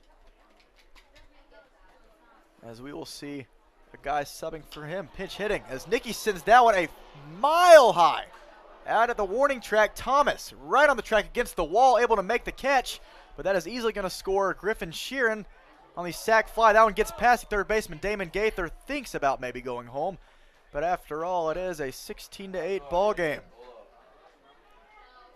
Trevor, does our scoreboard go that high? All right. Well, it is a 16-8 ball game now. Nicky Winterstein sent that one to infinity and beyond, right next to the right field line, and Thomas able to call that one off, but it was right at the track. So back-to-back shots from Nicky. Both of them looked great off the bat, but either way, he scores a run off of both. Even if this one was a sac fly, Nicky does his job.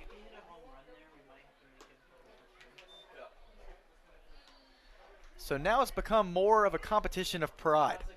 It has been a team effort all night, but now feels like one of the players in 1 through 9 are trying to fight it out and see who deserves to be player of the game, because I know most of them are probably all thinking in the dugout, when will I be in the booth with Winnie Andrews, voice of the Sasquatch?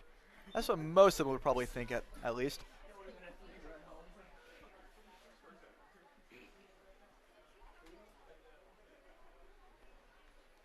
So 1 ball, 1 strike for Harrison Clark. Bailey Bordas on deck again. Will Harrison continue this inning? Mike Williams has struggled tonight. Even with that sub-1 ERA. Cannot escape the wrath of the Sasquatch tonight.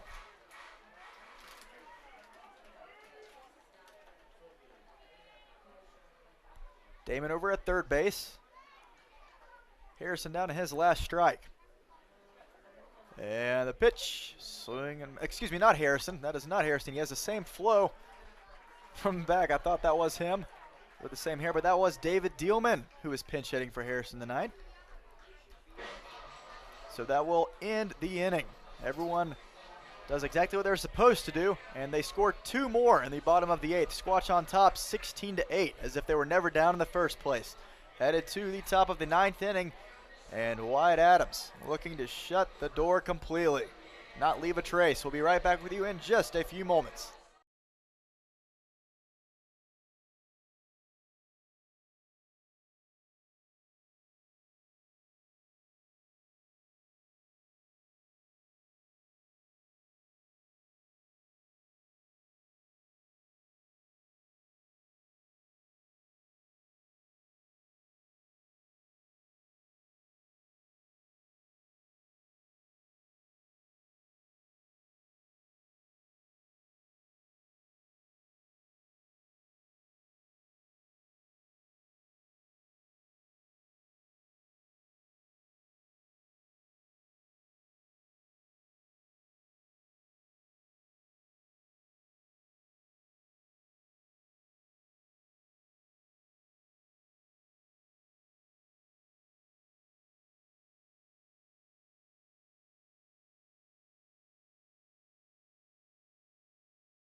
Believe it or not, we have officially reached the top of the 9th inning. It felt like forever ago that we were just beginning the bottom of the 6th when the Squatch pulled across 9 runs, followed by 3 in the 7th and 2 in the 8th. And now, behind a 16-run performance and 18 hits for the Sasquatch tonight, Wyatt Adams is only 3 outs away from getting out of this one, as Bailey Boris tried to take a chopper down the third base line, barehanded, unable to catch up to it. So Tucker Rowe able to lead off the 9th with an infield single.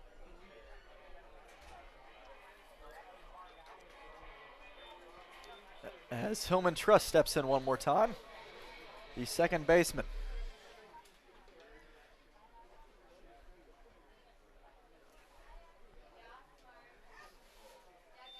So the Horseheads down to their last 3 outs. Wyatt Adams just has to retire the side here one way or another. And I'm guessing if you're the Horseheads, you just tell your team, well, the Squatch scored 9 in the bottom of the 6th.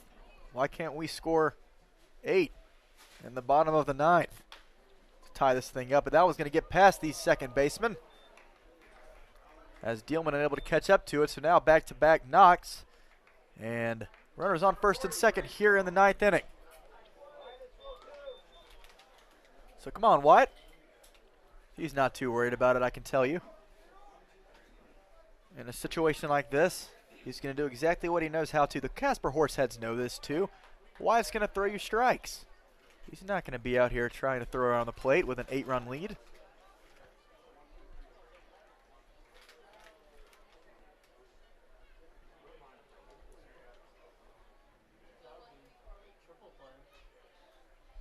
So Wyatt with a sharp pitch there. Braden Morrow swinging a miss.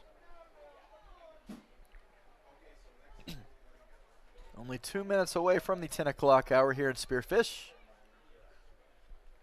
We've had a few very short games the last few weeks. I guess we've been spoiled by those.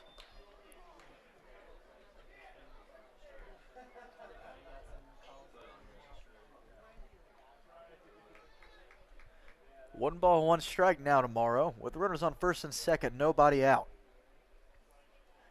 8 runs on 12 hits for the Horseheads and 6 errors,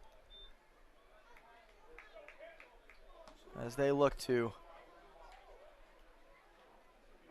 move on from that tonight and have a clear mindset going into that 3-game set over the weekend. But you absolutely have to believe that the Sasquatch will be going in there motivated more than ever, knowing how important these games are, looking to steal at least 2, if not sweeping the entire series. But they will be having a sweep mentality for sure. That one's way inside. Wyatt's now behind 3-1. And the home crowd's still here, very into the game. They want to see their Squatch win the 11th game of the second half. The 3-1 count now tomorrow in the dirt.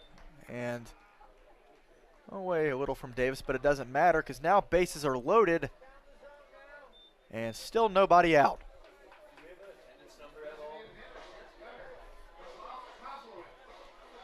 And there will be a quick mound visit. Doesn't look like there is going to be anyone coming out of the dugout, especially considering there is no one in the pen. And there's going to be just a quick mound visit for a couple of seconds just to talk it over. Tell Wyatt to calm down. He has the stuff. We're not too worried about it at all. But as we said, never want to give any team any ideas.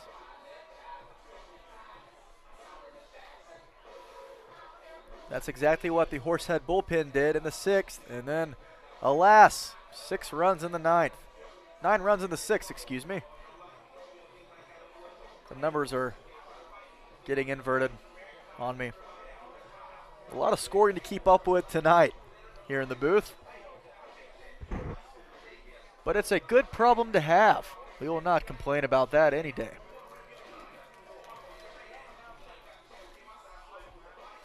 Well, we thank you for joining us tonight as we are rounding out this 2-game set. We'll keep you updated on streaming for the Horseheads series in Casper starting Friday afternoon. Wyatt's first pitch in the dirt. That one gets away from Carr, and 1 run is going to score in the form of Tucker Rowe. So it is now a 16-9 game as a few Horsehead fans are here in the stands. And they've had to endure a lot. You best believe they'll be rallying for their team. So make that the first earned run of the night for Wyatt Adams. Pitched the last 2 innings scoreless until now. Runners on second and third.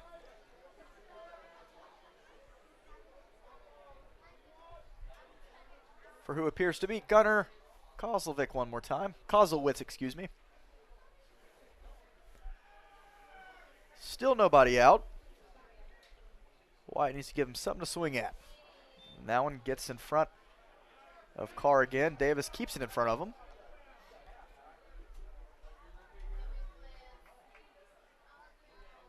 "16 runs, 18 hits, and still 2 errors for the Sasquatch. It has not been a pretty defensive game for either team, but it will all be overshadowed and forgiven if the Squatch pull out this incredible come-from-behind victory tonight. That one is grounded over. Foul next to Gaither over at first base. So there's a strike.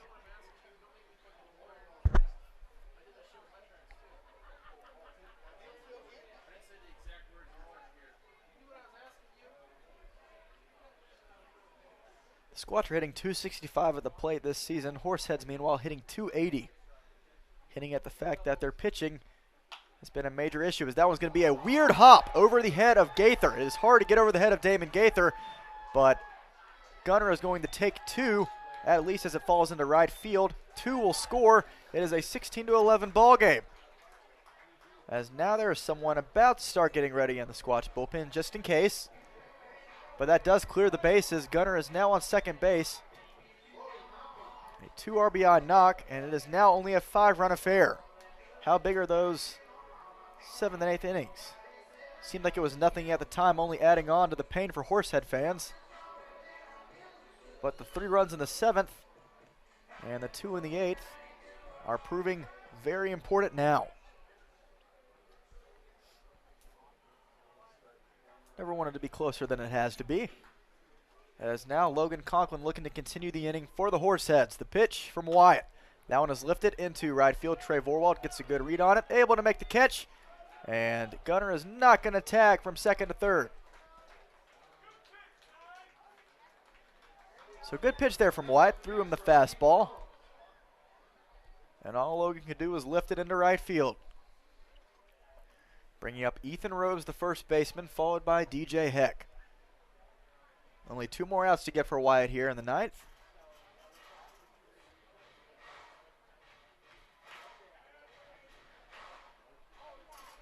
But credit Gunnar with the 2 RBI double a couple of minutes ago that somehow got over the head of the 6'6" Damon Gaither at first base. Everything about this field has been very tough to play on so far the last few weeks. And maybe Wyatt's best fastball of the night. A lot of confidence on that one. Strike 1.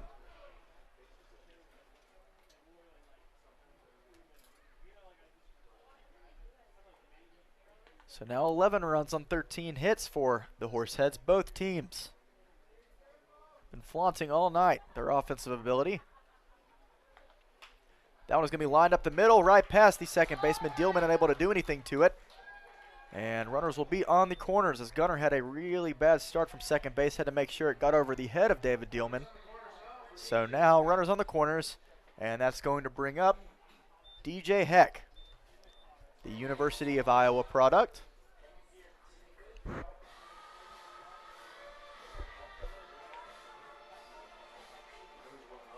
So if anything, a double play is in order. And could easily happen with Rose over there at first base. But Wyatt will now face off against the left fielder Heck with 1 out and runners on the corners. The pitch taken for strike 1. Wyatt's not messing around with anything else, really relying on the heat tonight.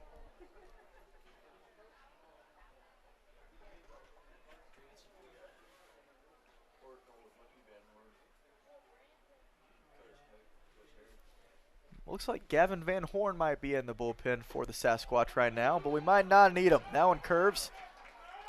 Wyatt goes with that breaking ball for strike 2. No swing there from Heck.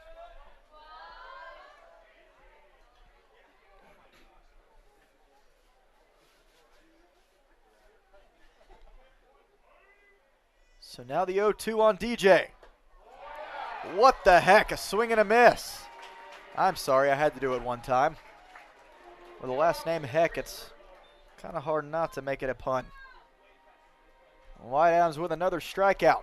The most confident at bat we've seen tonight so far. Takes care of DJ in a couple of swings. And that brings up Chris Burke for the final hope, as the Squatch have only one more out until they take care of by far their most impressive offensive performance of this season. Burke leads into that one, but directly to Nicky Winterstein, as that one's going to drop out of the glove. 1 run will score, and another. So now the score is 16-12. Chris Burke somehow gets that one. Hits into shallow left field, and a slide there from Nicky as he is unable to catch it. Falls right next to him, and somehow Chris Burke keeps the inning alive. That will turn it over to Deshaun Thomas. So make that 12 runs and 15 hits. Still a 4-run game. Deshaun would have to get on for the game to even come down to a tying run.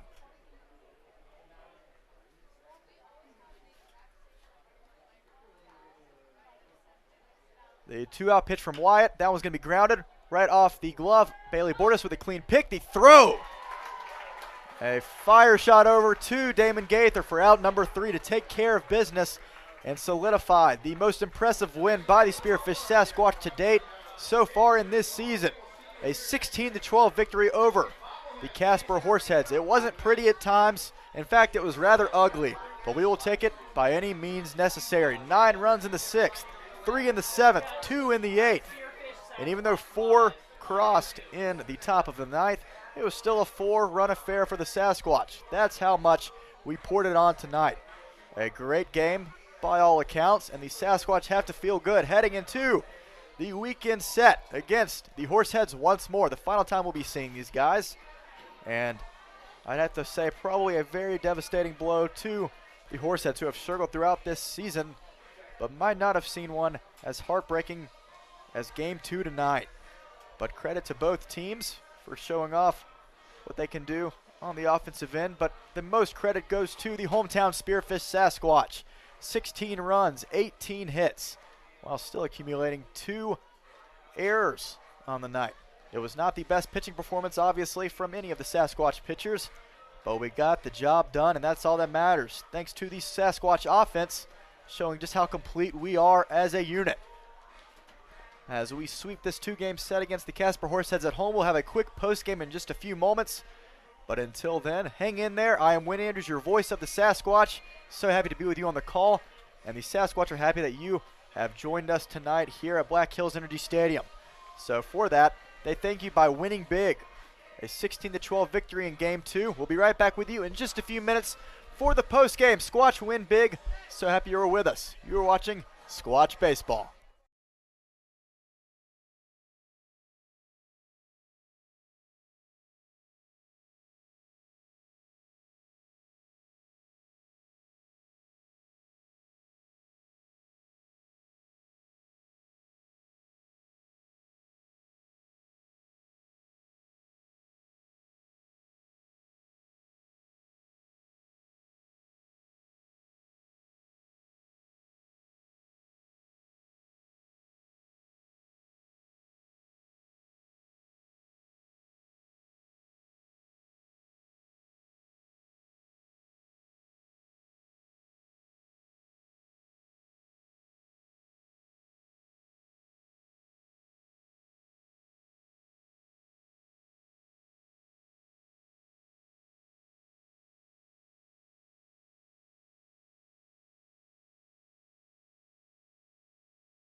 And welcome back here to Black Hills Energy Stadium on a very late night this Wednesday afternoon. I guess Wednesday evening or Wednesday night, whatever you want to call it. It's been a long one, but all for the right reasons. As your Sasquatch take game 2 against the Casper Horseheads, 16-12 behind 18 hits. An absolute offensive onslaught. Didn't seem like that at first until the 6th inning, where we took 9 runs and then just added on from there. 2 later and then 3 in the next inning after that. So just everything going in the later innings. Just another great example, prime example of the Sasquatch offense being deadly at all times and striking at any point when they feel like it's necessary. So when trying to find the player of the game, considering it seemed like everyone got in on the fun tonight, it was by far the hardest decision of my life, having to figure out who was going to be in the booth with us tonight, because I know all the players care about it as much. Everyone wants to be in the booth getting asked questions post-game, right, Drew? Of course, of course. So I'm here alongside Drew Biggerstaff. We had to figure, obviously, I was thinking about people like Nikki Winterstein, Trey Vorwald, each with multi-hit games, but they will be here for a lot longer. They still have a few more games left with us, whereas these 2 men in the booth with us tonight, unfortunately, this is the end of the line, and it is bittersweet to say the least. I'm here alongside Drew Biggerstaff, the catcher slash DH slash first base, whatever you want him to be. He has done a lot of it for the Sasquatch ever since coming here from Everett Community College in Washington. He has been great. Drew, we thank you for being here with us today. That's been awesome. I appreciate all you guys. From the interns, the coaches, everybody here. It's just been like truly a fun time, and my summer that I'll never forget. So I think, going back in the fall of last year, it's like my coach gives me a contract. It's like, oh, you go Spearfish Sasquatch. I'm like, in South Dakota. I'm like, oh, okay. But then where is that exactly? Yeah, I'm like, never heard of this place. But coming here was the best decision I could have made, because you guys made it amazing. So you'll love to hear that. It is an absolute team first chemistry here, environment all around, and you really contributed to that, Drew. Just the energy you brought in here every day, the attitude.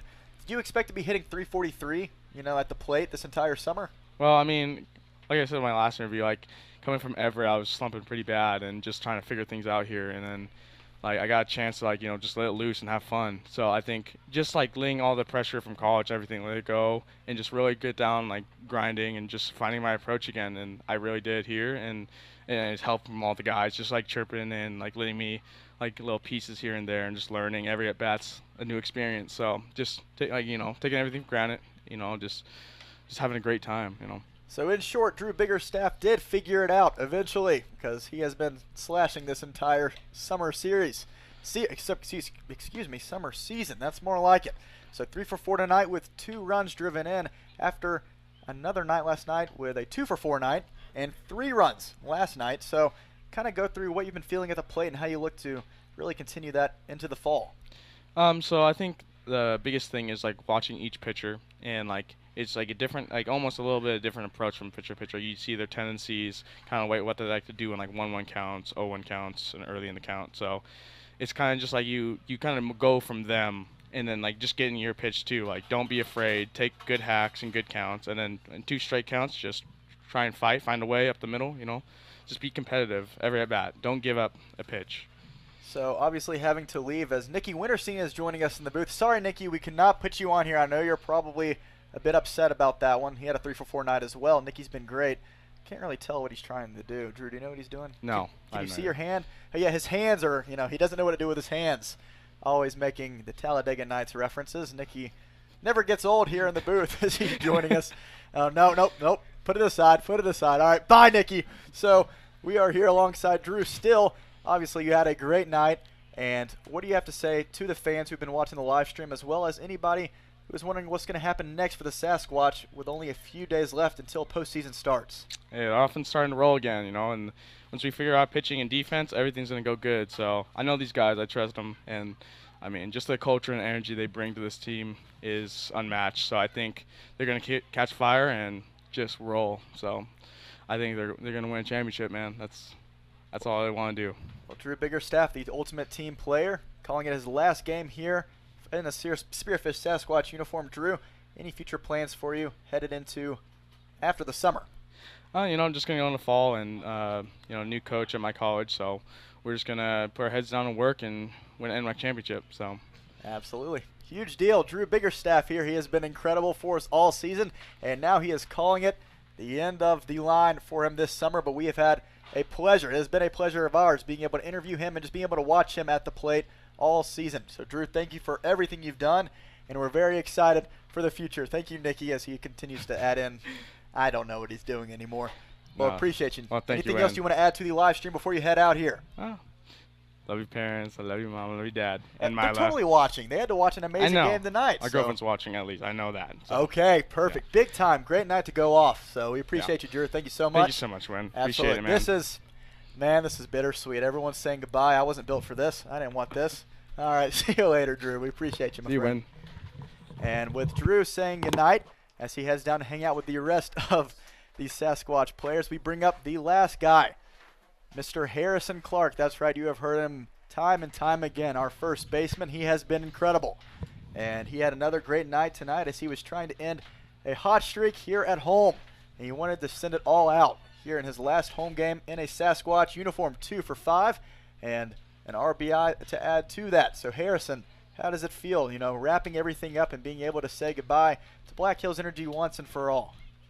It feels good. I want to go out with a bang, help the boys win, because these games are coming down to the wire. We need to win a lot to make sure we can secure our spot in the postseason, so it's good to contribute to the win. And so Harrison will actually be joining us for the Casper series, whereas Drew won't be. This is officially his last game, but Harrison will at least be with us for the last 3 games against Casper before we return home. So he will not be with us for the 5-game set against the Big Sticks. But Harrison, run me through sort of your summer with Spearfish, things you've learned, things that you really just can take from this, move on into the fall. My summer in Spearfish has been great. It's been a great experience. I didn't get to play this last year at Bellevue. I had to take a medical red shirt. So getting out here and playing again after a year of not playing has been a blessing, to say the least. I've loved playing with my teammates and playing here in Spearfish. It's just a beautiful area, and I'm so grateful to be able to play the game again. And I think there's no other place I'd rather play in this league than here with this team and in front of these fans. What was the biggest surprise to you coming into this summer, something that you might not have expected coming in at first? I didn't know it was going to be this hot. It's really hot here. It's really dry. It's dry. Really dry. It rains every day in Seattle. So I had to hydrate a lot. A lot of cramps, a lot of pulled muscles. But, we got through it. It also rains a lot here, too, sometimes. It does. And the bugs are not horrible. fun. No, yeah, really bad. Not fun. Really bad. But, no, that's a great new experience. Lots of bug spray. You have to leave the West Coast at some point in your life, right? Yeah. Just go to the straight Midwest, South Dakota, new shaped like a box on exactly. the country map. Yeah, it's about as long bus rides too. Bus rides everywhere. Those build character. Love those. Well, you have one more to go with the Casper trip, so really excited for that, and I am very excited to inform you that I will be going as well. I know that's what you were thinking about, basically. Oh yeah. Knew you were excited for that, but I'm excited for it, Harrison, and it's going to be a great time. Anything that you've learned at the plate, something that you want to take away? How do you feel you've grown as a baseball player during your time this summer? Growing as a baseball player, you learn throughout your whole career, but there's little tidbits that you'll pick up on later in life, especially at the college level because the game gets so much harder. But I think the biggest thing that I've taken away from this season is just having fun. I mean, baseball's as hard as it gets, and it's as hard as you make it. It's a tough game. You're going to fail a lot. Just having a good positive attitude, which is really easy with this team. Everyone's upbeat, everyone's happy, everyone's positive.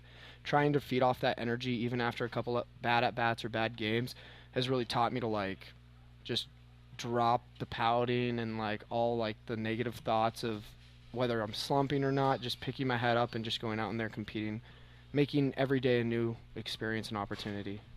So Drew Biggerstaff as well as Harrison Clark, both leaders in this dugout who lead by example. Don't have to really say anything.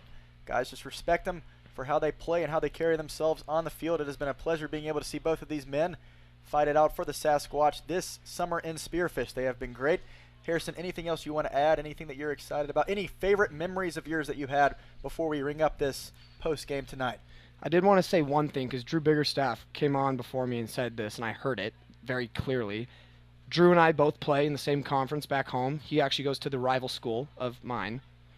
And he said he was going to win an NWAC championship. That is not going to happen. Bellevue's winning the NWAC championship, so I had to put that out there. I thought this was something sentimental, Harrison. I was really excited for it. Okay. My Bulldogs are going to win the NWAC championship. Also, that this is a second home to me now. I've made so many new friends, like Win. That makes more sense. So many new friends from across the country. And also, hi, Mom. I love you, miss you. Have to put that out there. Of course, before absolutely. I get in trouble. But no, I'm going to love this place. I'll hope to come back soon, See my host brother Ian, who is trying to distract me right now behind the camera. Look how proud he is of you. I know. He's going crazy. Someone has some sugar tonight. Well, Harrison, we do appreciate everything you've done for us. It has been a great time getting to know you as well as everybody else on this team this summer. It has been a great experience, something we will not forget. But we thank you for all your contributions, and we look forward to seeing you hit a few dingers here and there for the last 3 games against Casper. Oh, yeah. Let's Next count 3 on games. it. Big series coming up. But, Harrison, we do appreciate you very much so. Thank you for being with us in the booth tonight. It is always a pleasure, my friend. We're going to miss you in front of the camera. Oh, yeah. Always a pleasure, Win. So Harrison Clark alongside Win Andrews here. We're about to say good night and call it lights out here at Black Hills Energy Stadium. Now before a 16-12 victory for your Sasquatch. After being down 8-2 earlier in the game, we fought all the way back and then some, adding plenty of insurance along the way. We look to carry that momentum into the 3-game set starting Friday afternoon against the Casper Horseheads. It is bound to be a very exciting series. Squatch are making every game count. We look forward to that starting Friday. But until then, I'm Win Andrews, your voice of the Sasquatch, alongside Harrison Clark in his last game in a Sasquatch here at Black Hills Energy Stadium, saying so long. Everyone sleep well. It's been a long day and a long game. We appreciate you tuning in, but until then, we will see you later. Go Sasquatch.